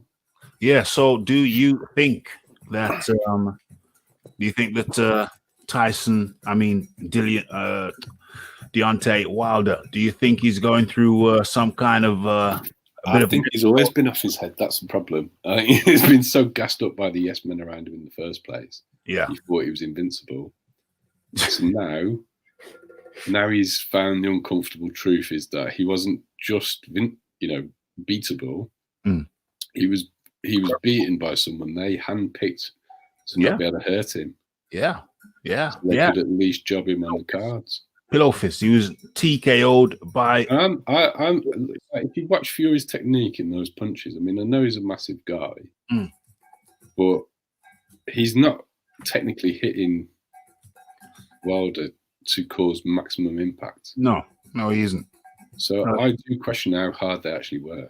I question how hard they were. I think that Deontay Wilder was more confused. It was a confusion. I don't know. I think he just got no chin at all. He was confused. His legs, before I even get to the chin, his legs were all over the place, and they always have been. The first, well, I can't say decent fighter because you have to say that Stavern 1 wasn't exactly terrible. You have to say being quite generous, really. Yeah, I'm being very generous. He's got the footwork of Andy Ruiz. And the hand speed of Uslo. he might pop a decent punch. First top fighter he came against, and he crumbled terribly. He absolutely crumbled terribly. But how do I couch the question to you? Deontay Wilder's frame of mind. You're not a doctor. I'm not a doctor, but it don't look. I put it to you, John Daly, that Deontay Wilder is not reacting as well as Joshua did to his loss. Well, that's from the very get-go. Claiming that he wasn't hurt at all and it was simply my costume is the only reason that I didn't have my legs under me. The only reason I lost. Yeah. Then having a go at the man that threw the towel in, the only man that actually cares about you, and said, well, we've got a rematch clause, let's live to fight another day. That's the second thing. Those two are bad enough. Then he still hasn't come out and given Tyson Fury any credit. He hasn't at any point said the better man won on the day. He just come up with a whole litany of excuses. Most unfortunate. And then hasn't Big George said he can't work with him and he's an emotional man? Did Big George say? I don't 100% quote me on it, but I've seen headlines suggesting that might be George's opinion. After George saying that he could sort him out and OMG. And look at what happened to Big George. Yeah, Big George didn't handle his defeat against Muhammad Ali very well. No. And ended up losing to people I don't think he should have lost against, really. Yeah. Damn. I think Wilder's handling it worse, and he's also got significantly less talent than Big George. Significantly less talent than Big George. Would anyone really argue against that? I think Big George hits hard as well, to be fair. Oh, bloody hell. Please, of course. So, ladies and gentlemen, I'm not gonna put John Dealey on the spot there. I could be on the spot. He's a basket case, Raphie. OMG. Okay, so you've had the assessment. I think Deontay Wilder is suffering from, I'm not a doctor, but I think he's suffering from some form of PTSD. I heard somebody else say somewhere else that it's a case of the king. Who used that expression the other day? Oh, yeah, it was another type of podcast, non-sports related. But I was going to do a video called The King's Clothes. And anybody who knows the fable of the King's Clothes. Isn't it the Emperor's? The Emperor's New Clothes. The Emperor's New Clothes. I was going to do a video, but it just seemed like a long thing to read the whole damn thing out. That was early when I just started the channel. Maybe I can paraphrase. Maybe I've reached the stage where I could paraphrase, and really this should be a video in itself, in its own right. But yeah, Deontay Wilder, there's a story of the king's clothes or the emperor's clothes. I don't know if people outside of UK would know the story. I think maybe it's known in English-speaking territories across the world. The king's clothes, the emperor's clothes. I think it's actually a European folk legend, that one. Damn. Yeah, that makes sense. I think it's like European guy wrote it. I think that's why it's the emperor, because they had the emperor. That makes sense. They had like Austro-Hungarian emperors and stuff. Yeah, somewhere from around that region. And the emperor's clothes, for those who don't know, I'm not going to assume everybody knows. The emperor's clothes is some guys rolled into town, and they requested a meeting with the emperor. The emperor allowed them in. Through his guards, allowed them in. They had a meeting with the emperor. They told him that they had materials of quality hitherto unknown. They had found a new manufacturing process which made the finest yarns, the finest of silks, the finest of all materials. And he said that they also added that only the highest people in society could actually see the material. It is so fine and resplendent. And so they arranged a further meeting where they took him to the emperor, to their factory, and they showed the spinning of the finest yarns. And of course, the king couldn't see anything. It was a hoax. It was a con. All his people, all the emperor's people, officials. Well, they said, well, they didn't want to be known as anything but splendid men. So they said, yes, the threads are the finest. He even allowed them to hold the yarn. And they said, yes, this is a material hitherto unseen or unseen before. This is incredible material. Look how light it is. It's incredible. And so the emperor commissioned a new outfit from these people. And they came and fitted the emperor with these clothes. Close. There was nothing there. But the emperor looked in the mirror and he said, this is incredible. And all his people agreed.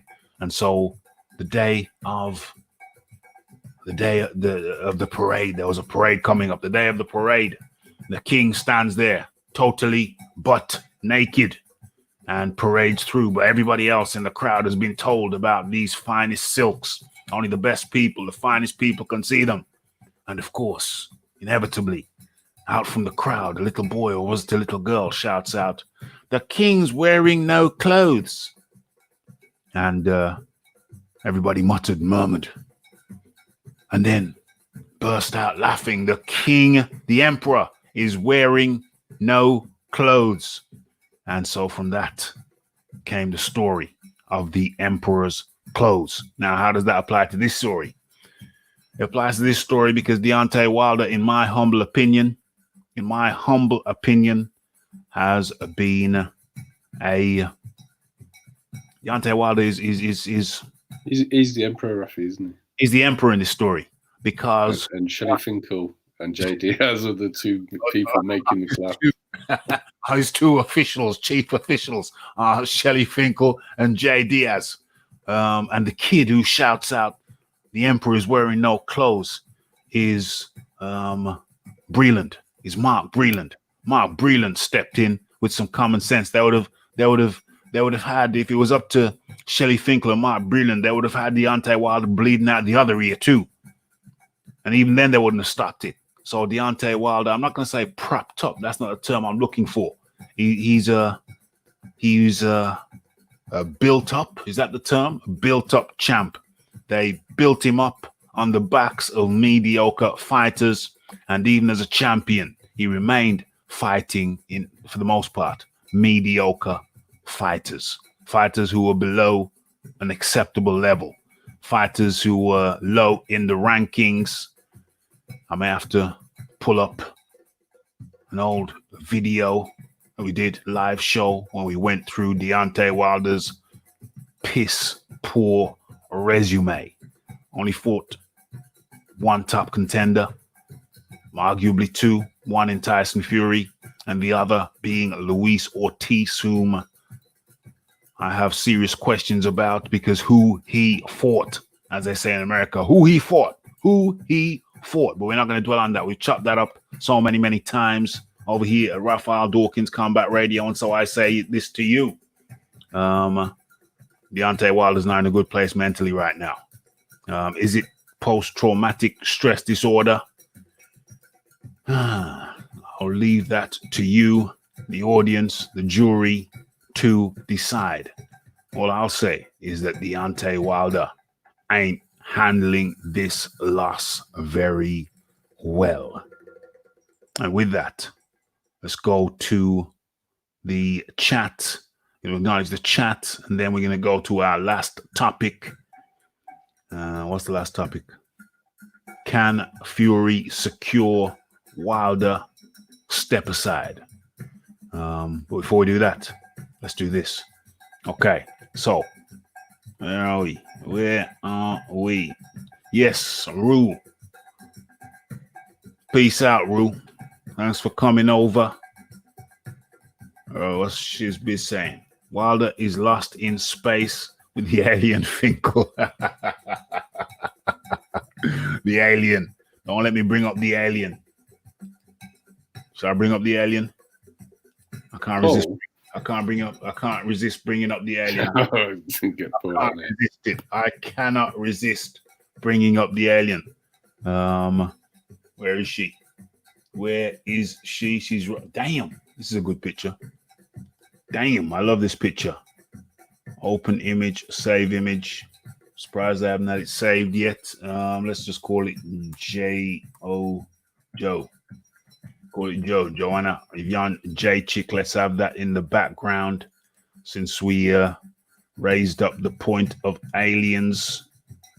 Let me save that now if I haven't already. Let's go, Joe. Let's go, Joe. Okay. So let's open that Sesame. Open Sesame. And where are we? And a boom. Boom. Boom. I'll say. So back to the comments. Wilder's lost in space with the alien and Finkel. Can Fury beat the Wilder, the Great again? Can Fury beat Wilder? Damn. I think you should be asking it the other way around. I think he's clearly demonstrated that he's got the beating of Deontay Wilder. I'd be curious to Naras to think for you to tell me what you think Wilder could or should do differently next time around. The war's nearly over. I'm talking about the war's just begun. The war is nearly over. You've already had 2 legs, coming up to the 3rd leg. Marla says to Naras, I think Fury will hammer him again. A king that didn't fight to the death and made every excuse going after the loss. Yeah, okay, buddy. You rise and you'll get put down again. Damn. What kind of music is that in the background? This is music for the soul, my friend. This is music for the soul. With music like this, all you need is bread and water. It will sustain you. It will put you in the talking mood. I don't think he's in Africa. He's with Shelley. He's hiding out with Shelley. The reason he went to Africa is to see a witch doctor to curse Fury. Damn. Not a bad idea, actually. Pretty certain voodoo isn't that practiced that far away anyway. He's only got to go to like. Go down to Florida. You got plenty of Haitian people of Haitian descent who still practice the art. There's an American version in St. Louis as the. Oh yeah, St. Louis as well, because that's deep. Yeah, it doesn't have to, employ somebody who isn't American to do. Yeah, St. Louis might be quite closer. It might be closer to Alabama or Atlanta. rather than Florida. Yeah, St. Louis. Go down there, St. Louis. Damn, that's the Candyman territory. Have you seen Angel Heart, Raphie? Say that again. Have you seen the film Angel Heart? I have not. Who starred in that? It's a good film. Mickey Rourke and Robert De Niro. I've heard of that film. That film's going back a few years. I'm showing my age now, Raphie. Yeah. I've heard of it. It was quite big at the time. I didn't. It's worth a watch. It's worth a watch. It ages well. Yeah. Yeah, I see a little clip on TV back in the Dizzy, but yeah, that's a good recommendation in this COVID-19 lockdown. AJ was on the basketball court. That's right. He was playing a little bit of playing ball on the basketball court. I don't feel sorry for Wilder. I unbelievably, after a little bit, I felt a bit sorry for him. I thought, it's the King's clothes, only on the King's clothes basis. Felt sorry for him on the King's clothes basis, as in he was exposed. Just a little bit of sorry. The thing is, Raphie, you're a man of the church. You should know that pride comes before the fall. Pride cometh before the fall. Pride cometh before the fall. That's the way it goes, bro. That's the way it goes. Yeah, like Popeye's legs, Popeye's wife's legs. Yeah, Olive's legs. Wilder relied on beating people before they got in the ring, like Tyson in the 80s. When he met Fury, he met someone who wasn't afraid of him. And interestingly enough, I think it kind of worked first time around. I think Fury was wary of the power first time around. I think it's only. I think Fury also knew he wasn't tip top as well. Yeah. That's another factor. But I did think that Fury was very wary and right. I mean, anybody should be wary of that power. He'd been not even starching people. He'd been dropping people. And so I think Fury first time around was very wary of the power. Second time around, it was a different story because he tasted it and he knew that he could avoid it. He knew those strategies that he can put in place to avoid any such malarkey. Wilder is also surrounded by yes men who blew smoke up his ass, believing his own hype. He was exposed. That's the long and the short of it. That's the bottom line. He was exposed. That's why I got so many stares while wearing my new suit. Gonna have to have a talk with my tailor. Angel Heart with Mickey Rourke and the sexy female actress from The Cosby Show. Damn. Nice. Lisa Bonet, yeah. She had her own spin-off, didn't she? What was that called? Yeah, she had a different world or something. Well, yeah, that's it, Raphie. That's different world, yeah. With your man with the glasses that lift up. Yeah, I didn't watch it. I'm very, I'm a funny guy when it comes to TV. Even back in the days when I used to watch TV, I was very, I'd say Desperate Housewives. There was a show called Desperate Housewives, I think, if I'm not mistaken, and it was a really good show. And even though I enjoyed it, I decided that I wasn't going to watch the second series or the third series. So even if I enjoy something, I have this self-preservation thing where I just don't want to watch TV. Even when I used to watch TV, I just say, okay, I enjoy the Delbert Wilkins show, Raphie. Sorry? Did that extend to the Delbert Wilkins show? No, because I was small then, so I lapped that up. That was necessary. That was not optional. I think later years after the kiddie stage, I just there's just something about, because you have to remember, I'm a writer as well, the music thing. So I felt that I'd be better off in my bedroom making music than watching TV. Okay, it's more of a discipline thing. So it's a discipline thing. I couldn't get too comfortable with TV because I know I'm a creative. I'm an artist myself. And there's only so much time. I get that. Yeah, there's only so much time. And I had to be creating. Got to be creating. And even now, it's even now the TV barely goes on. I got all kind of channels and all that stuff. I don't know, man. I'm an artist. I'm a creator, so I got to be creating. Got to be creative. Okay, so we've come to the bottom of the chat, and even films. I used to watch films, and even now, damn, that's come down to a trickle. I can't remember the last film I watched. The last thing I watched on TV was like about 2 weeks ago. It was on Netflix. I got Netflix, and I barely watch it. It was on Netflix. It was Who Killed Jam Master Jay. So it's a documentary. Documentaries are all I watch now. I might watch a documentary tonight. I got a taste for it. I got a feel for it. I watched The Pharmacist. I recommend The Pharmacist. It's on Netflix. It's a 3-episode documentary. Each episode, I think, lasts an hour. It's about a pharmacist who, is a white guy in somewhere like, the South of America, not South America, and after a point, he said where they used to live after a time. Where was that place that got flooded real bad? It could be. Yeah. It's in that region. And, there was this particular area and there was white flight. And the 7th Ward, this particular place, it was called the 7th Ward, was a white community. And then there was white flight and it became a black community. And long story short, it kind of deteriorated when some of the big factories that were there closed down. And then, as we all know, I've got a playlist.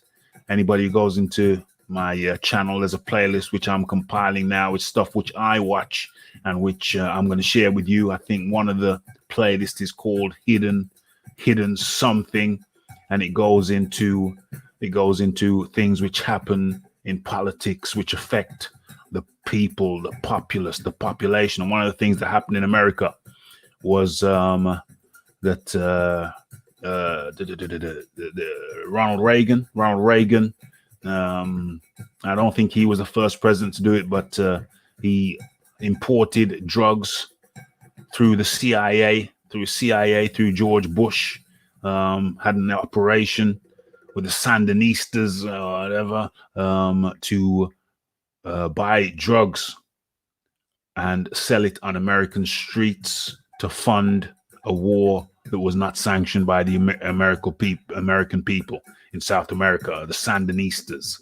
I'm compiling a playlist on that. It's just stuff that I watch that I think that some people may want to watch just to educate, increase, deepen your education around the world, regarding the world around us. And the American government, it is known,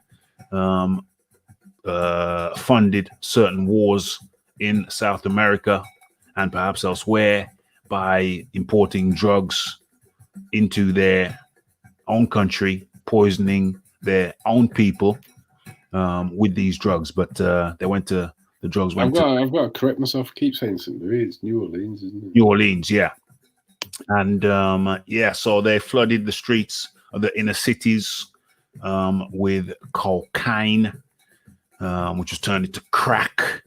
And that crack epidemic decimated communities. Anyway, that's a long story. So this is one of the communities that fell foul of the closures of these big companies, car companies, etc., and people who were once middle class and employed now had very, very little income, and through the availability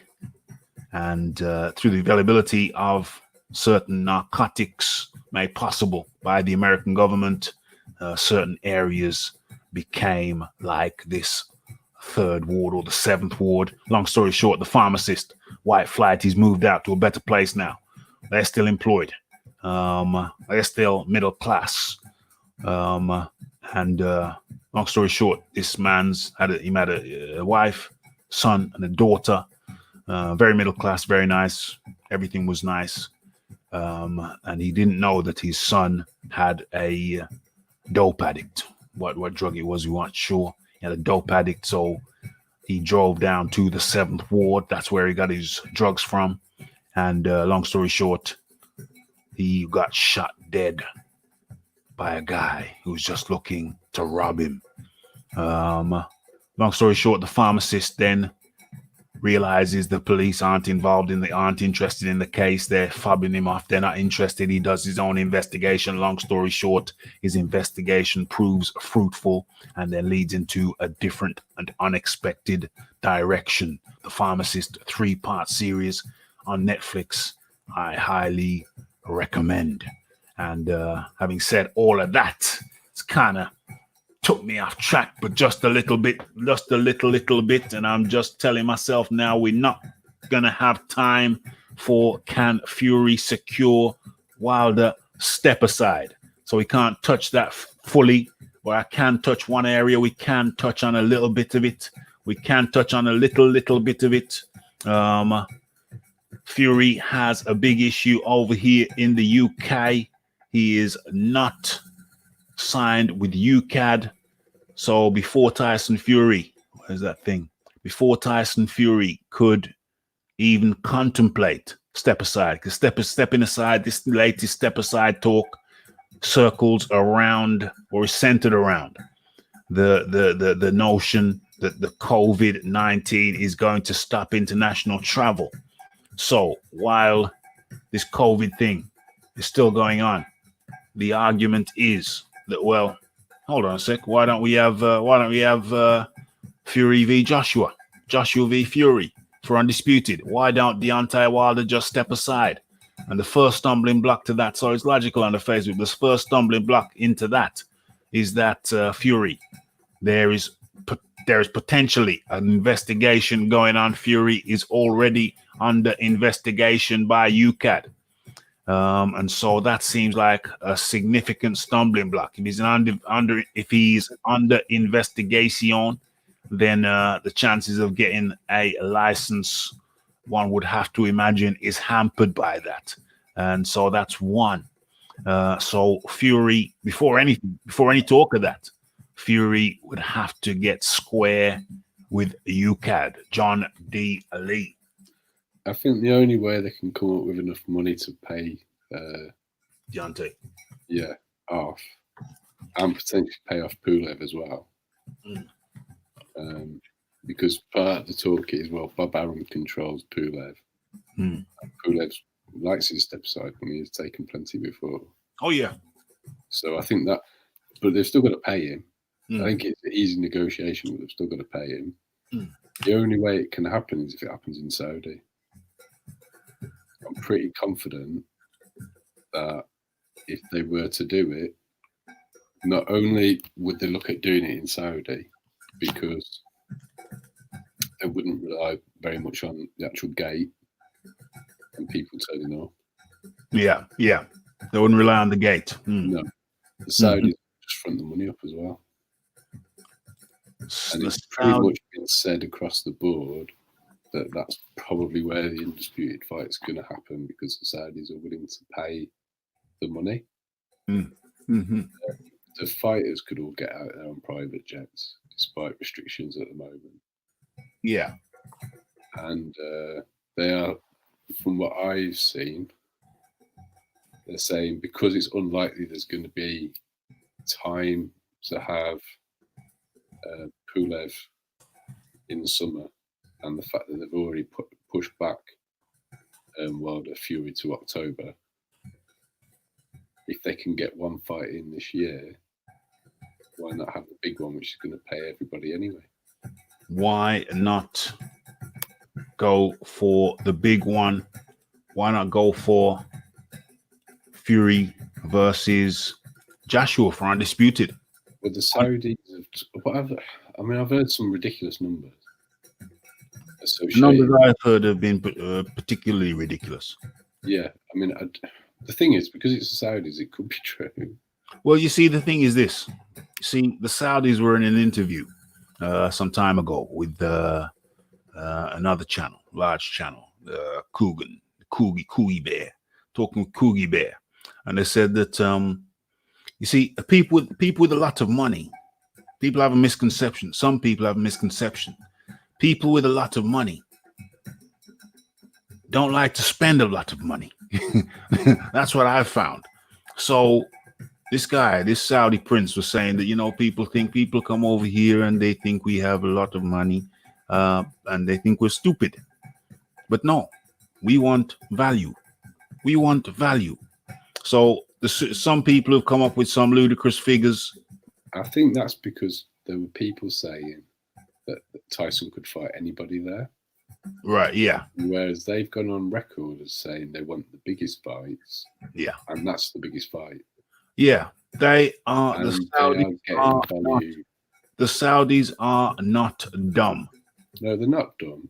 But the thing is, they've got a long-term agenda of trying to turn Saudi into a somewhere tourist. more like Dubai or somewhere where people will go. Tourist attraction. And they know that they've got a lot of work to do because of the reputation. So they need to put these events on to change that. So they are getting value for money by putting on the Undisputed fight. I don't think they'd be interested in Wilder Fury 3. Interesting. And I don't think they'd be interested in Joshua Pulev either. No. They had the biggest fight last year. Yeah. And I think they'd be interested in having the biggest fight again. The Saudis are interested in value, and the biggest fights to them make good value. So this open check talk, some people coming out with, I don't buy it.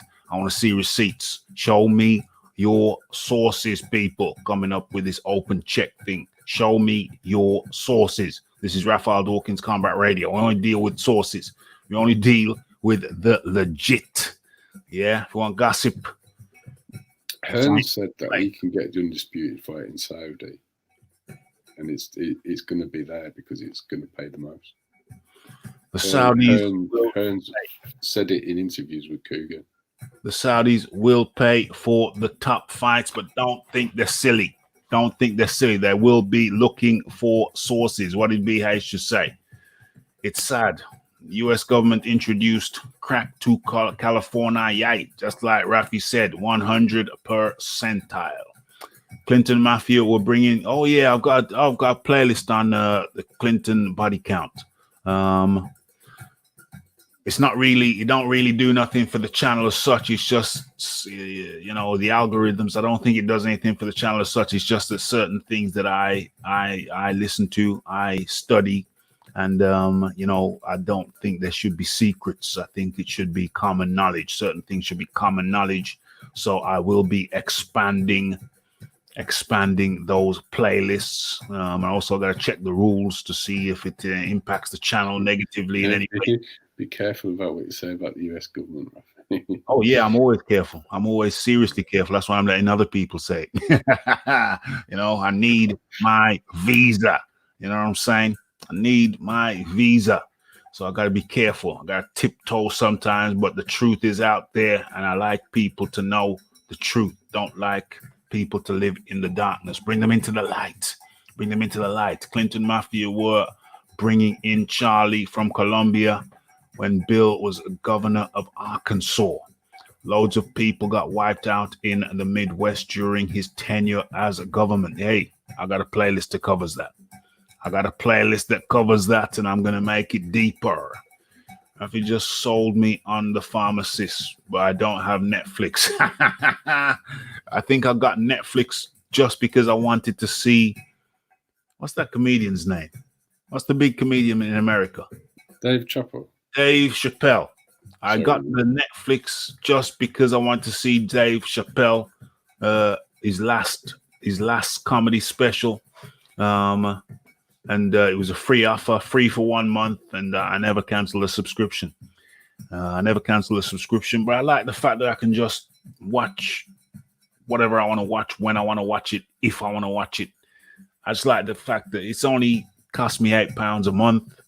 What's that? $10 a month? It's worth it. It's worth it. Yes, David. Yes, that's what is believed. Sean Atwood and more discuss this stuff. I was listening to one of Sean's podcast earlier on today. As a matter of fact, big fan of Sean Atwood. And so, to the question: can Fury convince Wilder to step aside? Well, we looked at it from the Fury side. Does it make sense for Fury? Well, yeah, it makes a lot of sense for Fury. I think everybody's saying no. You won't be able to convince. You won't be able to convince Fury of that. Everybody's saying no. I convince Wilder. I say I see one way that Wilder could be convinced to step aside. I see one way, and I think it's workable. It's potentially workable. And the way I see is this: if a deal can be put in place where Wilder, firstly, he doesn't deserve this deal, by the way. I don't think Wilder deserves this deal, but if a deal can be put in place where Deontay Wilder gets to fight the winner of Undisputed, guaranteed, the person who wins the Undisputed fight gets to fight Wilder. If that deal could be put in place, then I think Wilder could take the deal. The problem with that is that I actually think what you need. I don't think that will work, Raphie. Do you know what well, I the think? problem. Well, before I hand over to you, the problem with that is that with a mandatory situation, there's no way in hell they're gonna let so many step aside, so many step overs of the mandatory. You got the IBF, you got the WBO in play, and mandatories need to be fought. So that's why I don't think the step aside is going to work, because of the mandatory situation. It's simply just too prohibitive. John D. Lee. Well, the Mandos are going to have to be put back anyway, because there's not going to be any boxing. So I don't know how that will work out, because it's so unusual. I think Eddie Hearn sees an opportunity there. Yeah. To actually get around the mandatories, which is why he's been talking about it. I think the only way you could do this and make this work is if it was somehow a joint pay-per-view on Fox. Because I don't think it's up to Deontay Wilder what he does anyway. Yeah, I don't think it's up to him. No. So Bob Arum would have to give them something. And I think that's something that might be a bit of a reach for Bob Arum as well. I thought that Bob Arum was coming under pressure, and he might still be under pressure from ESPN to deliver big fights. Yeah. No.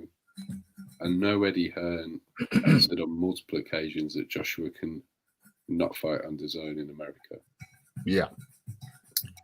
I think it would be very difficult for Eddie Hearn to put an undisputed fight on and it not be on DAZN in America. But at the same time, I don't see how he can get an undisputed fight and put it on DAZN only. It would have to be on DAZN and ESPN for starters. And then how do you sweeten Fox? That's the issue I see. Because ultimately, the whole reason that Deontay Wilder, for me, didn't take that money was because Al Heyman has got to provide content for World Championship boxing to his TV partners. Yeah. That's why he doesn't make... That's the whole problem with the BBC. LDBC. He's lost a tremendous amount of money, so he's not calling the shots anymore. The TV companies are. Yeah. And they just want to have world title fights on. So they don't want to lose world titles. And that's why they're not having fights outside of the PBC. That's what I think the issue is. Yeah. I think that's what the issue is. So the chances of Wilder stepping aside, we see Undisputed is dependent on Wilder stepping aside. And even if Wilder wanted to step aside, because from a personal perspective, from Wilder personally having more time to, because he knows that he's got a laundry list. They must have a laundry list. Presumably they have a laundry list of things that he needs to acquire, things that he needs to do. But Wilder's in a quandary. Wilder is in a quandary because on a personal level, for him personally, it might be better to step aside. It's definitely better. He's got more time to improve. Got more time to improve and work on certain things which he clearly needs to work on. So from his own personal perspective, Wilder's personal perspective, it would be better for him to step aside.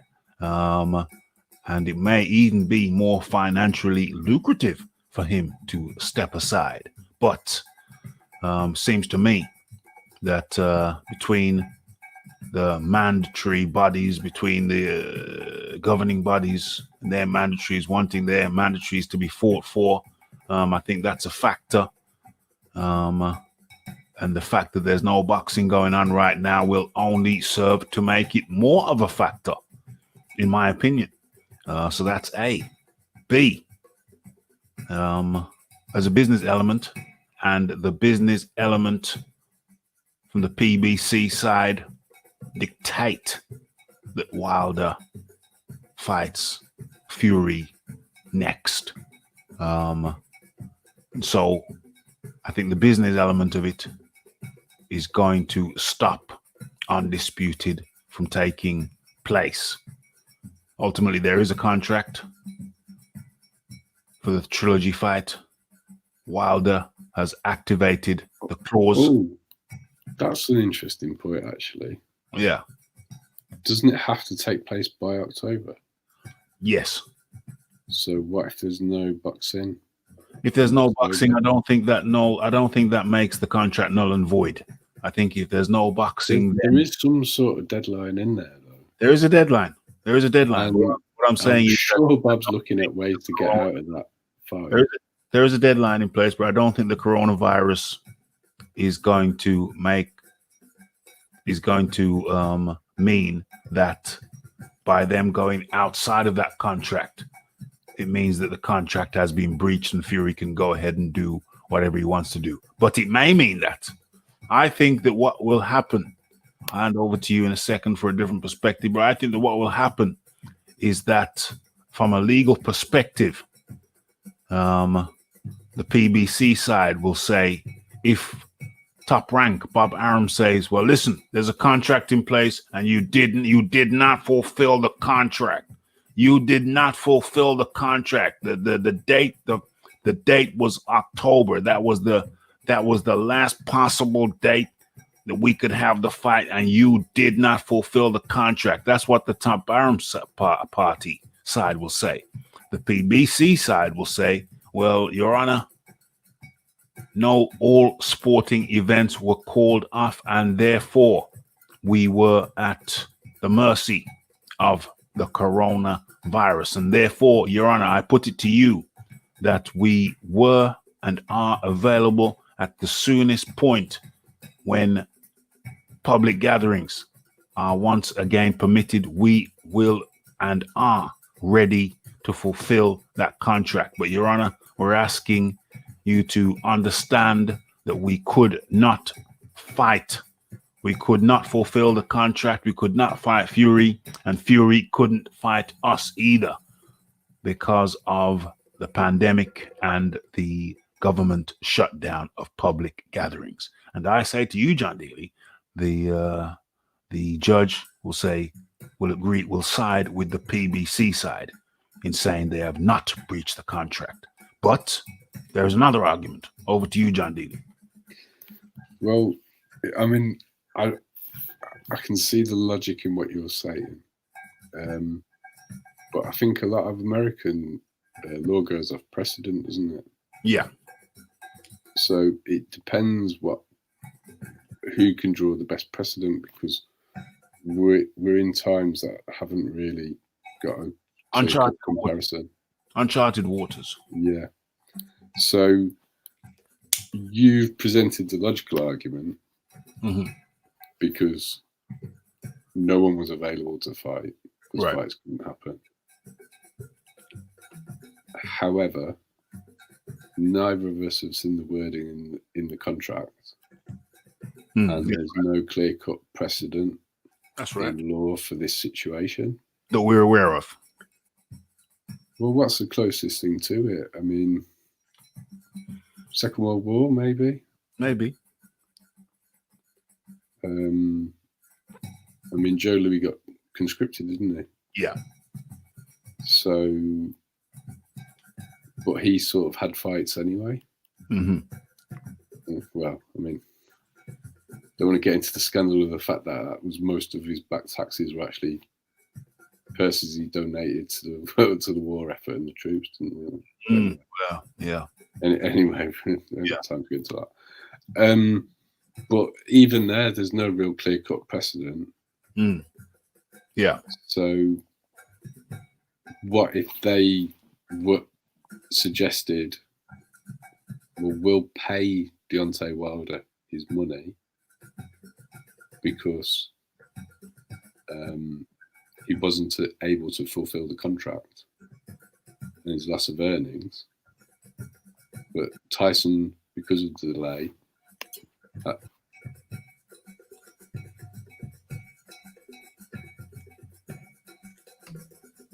John Daly has gone silent. Sorry, I don't know what I did there. John Daly. What I was saying, I don't know where you lost me, but basically what I was saying is if they paid him his purse, his full purse, rather than step aside money, say, no, Deontay, it's not Deontay's fault he couldn't fulfill the contract, so we're prepared to compensate him financially for it. Yeah. But the schedules put Tyson Fury 6 months behind, and we have this much bigger offer. Then you've got a counter argument, haven't you? You do have a counter argument. So it's not Tyson Fury's. Tyson was available, was just as affected. He's got this offer here now for an undisputed fight worth this amount of money. Yeah. And we're prepared to pay Deontay Wilder off his contract. If you were the judge, which side would you go with? The PBC? I can't be unbiased because I don't want to see. I'd rather see Tyson fight Joshua. I would rather see Tyson fight Joshua, but if he's being everybody's been furloughed, or the whole world's business is missing out on huge opportunities. Tyson Fury side is offering to compensate him. This is the fake ped. Is it? Just on the channel. In these strange circumstances, everyone's getting paid off to sit on the hands. Yeah. So you're effectively paying Deontay Wilder to sit on his hands because of what's happened, while you go ahead with something that's better, that's not available to Deontay anyway. Me as a judge, I think it's very clear to me. Even though I would rather see undisputed, but I think I can be objective on this. And me as a judge, I would say no. The contract must go ahead. The period of the coronavirus affected period, I will stricken. But are you fulfilling the contract by paying the man his money? That's because I'm not saying the contract isn't fulfilled. The fight has to take place.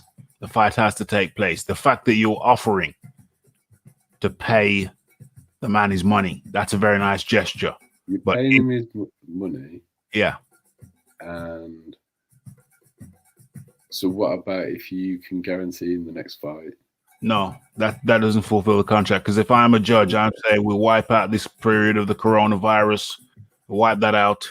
And if you, Deontay Wilder or PBC, if you were saying you were ready and are ready to fight, then the fight will go ahead. If I'm the judge, that's what I'm saying. I'm wiping out the corona period.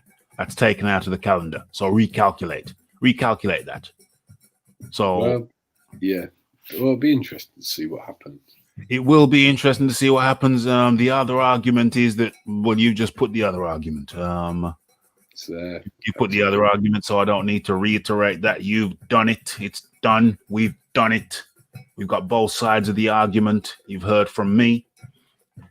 Speaking on the PBC side. David Ashton's comments better than mine. Force majeure is known as an act of God. It's a clause used in all concerts, sports, events, etc. If the deadline is October, they'll use that clause and all parties will be discharged. So that's in favor of Top Rank, an act of God. What I say with that same clause, legal clause, with that same clause, I say the PBC, Deontay Wilder can say this thing, coronavirus, force majeure was an act of God, something beyond, or man in a lab, we don't know, something beyond our control. Other than that, but yes, including that, we were ready to go, but we couldn't fight because of the force majeure. The thing is, the acts of God happen so infrequently. Yeah. That could go either way. That could go either way. That could go come down to who's got the best lawyer. Yeah, it comes down to who's got the best lawyers because and the judge. Well, the judge, if he's an uncorrupt judge, will be actually looking into the law and interpreting the law. Mm-hmm. So it doesn't. You're looking at it from a point of view of fairness. Yeah. But the judge the law doesn't quite work from a point of view of fairness. It works from what the law says. Yeah, I'm looking at it from a point of fairness and looking at if I were a judge trying to be fair, then yeah. So I guess I am looking at it from a point of fairness. Now, don't get it twisted, anybody out there.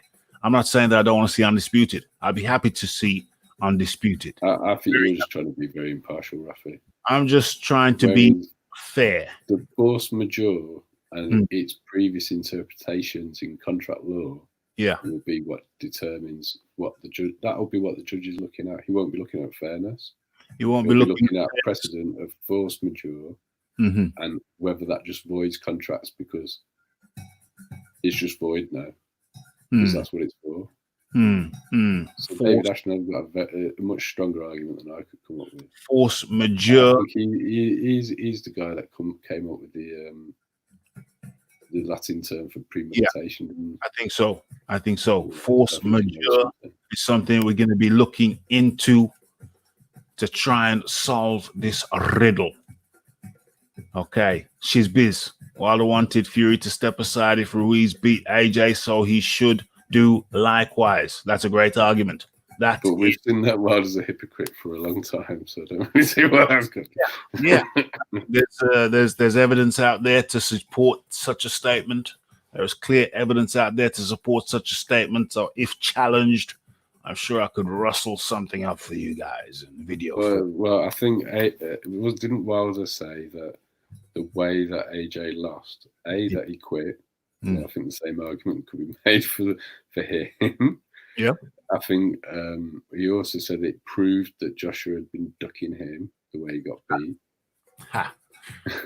So, he should have kept all those thoughts in his own. He would get mollywopped by Dillian White, in my opinion. I know I may be in the minority. That's fine.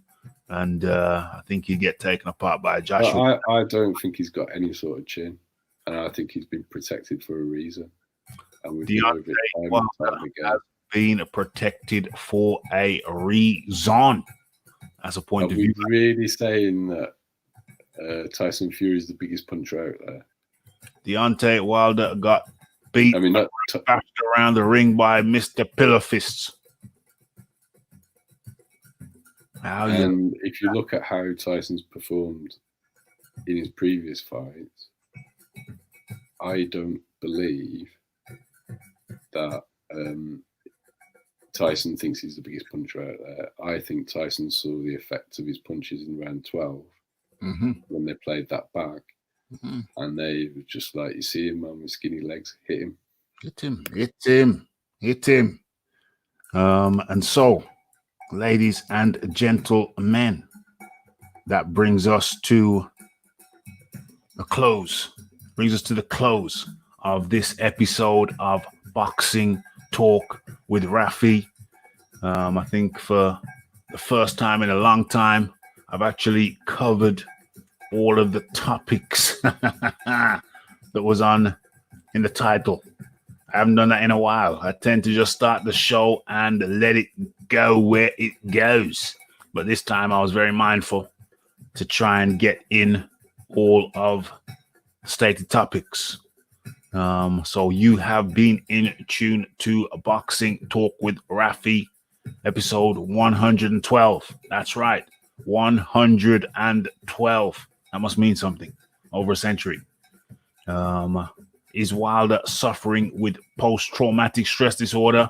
I say it's a possibility that we can't overlook. And so the time off, this extended time, the COVID virus may work out well for him. Give him a little bit of time, maybe get some confidence back, or does he think, damn, that's one hell of a mountain that I wasn't expecting to climb. We thought we were booking Mr. Pillarfist, but he came with a strategy we did not expect and did not think that he could execute. He proved us wrong. Couldn't really do nothing with the guy the second time around. And the omens do not bode well for the third episode. That was me on Is Wilder suffering from PTSD? Can Fury secure Wilder step aside? Can the Fury side, Top Rank, Bob Arum, can they somehow persuade the PBC to just wait a little bit? Just wait a little bit. We'll get back to you. We're going to go over there. We're going to beat Joshua in Saudi. And then you get the next crack. Saudi going to want it as well. Saudis are going to want it as well. It's going to be worth your while. Just step aside. Step aside. I say Deontay Wilder could be persuaded of that. But the PBC, less likely. Highly unlikely. John Dealey, it's been a good show. Good that you could jump on. What's your final words, my friends? My friend. Sorry for dragging the sword here, there, and everywhere. I must be getting a bit stir crazy. Well, you know, it's there's a lot of information out there. There's a lot of things to chop up and discuss each and every time. So you know, it can. Well, in answer to the two questions, yeah. Wilder's got post-traumatic stress syndrome, and the best chance to see an undisputed is for the fight to lock down on sporting events to last until November. What was the last part? What do you mean? What did you say? Lockdown on sporting events. Yeah. To last until November. And how does that impact? I think that force majeure is actually a really good point. Mm-hmm.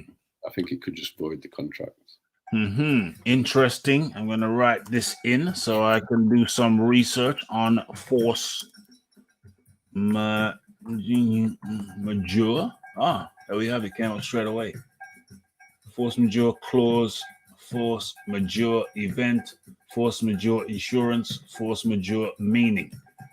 Okay, so this is stuff for another show, another video. It's good that John Dealey. Yeah, it's going to be Thursday. I reckon it's Thursday. I'm switching it up from Wednesday to Thursday. When work comes back on, I work on a Thursday evening, so then I'll switch back to Wednesday. But I like Thursday. I prefer Thursday. But I'll be forced to switch back to Wednesday. But for the time being, during the Corona period, it's going to be Monday and Thursdays. I think that's the way I'm going to go. I like the spacing. On that. So what else am I saying? Yeah. So thank you, John Dealey. Thank you to everyone in the chat. It's been a good one. Numbers have been hit by the coronavirus. People are doing all sorts of different things. Patterns have changed. Behavioral patterns have changed. But it's cool. We are still providing boxing talk with Raphie regardless. Minimum 2 times per week.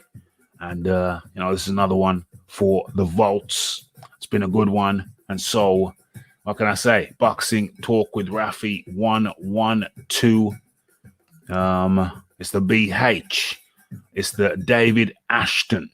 It's the Shiz Biz. It's the fake Ped. It is the Donny Cabana. Who else we got? We're scrolling up.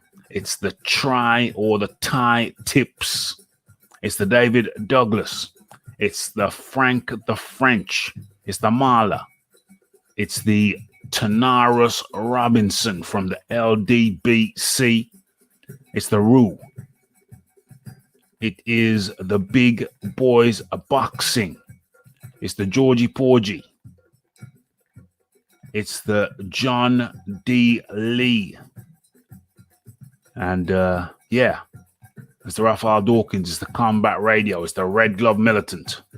It's the AD. And yeah, it's the Boxing Talk with Raphie 112. Mondays and Thursdays during the coronavirus period. 9:15 p.m. UK time. It's to follow me on Twitter. It's to hit that like button, hit that subscribe button, and tune in to Boxing Talk with Raphie and check out the daily videos. The only thing left me to say is blessed.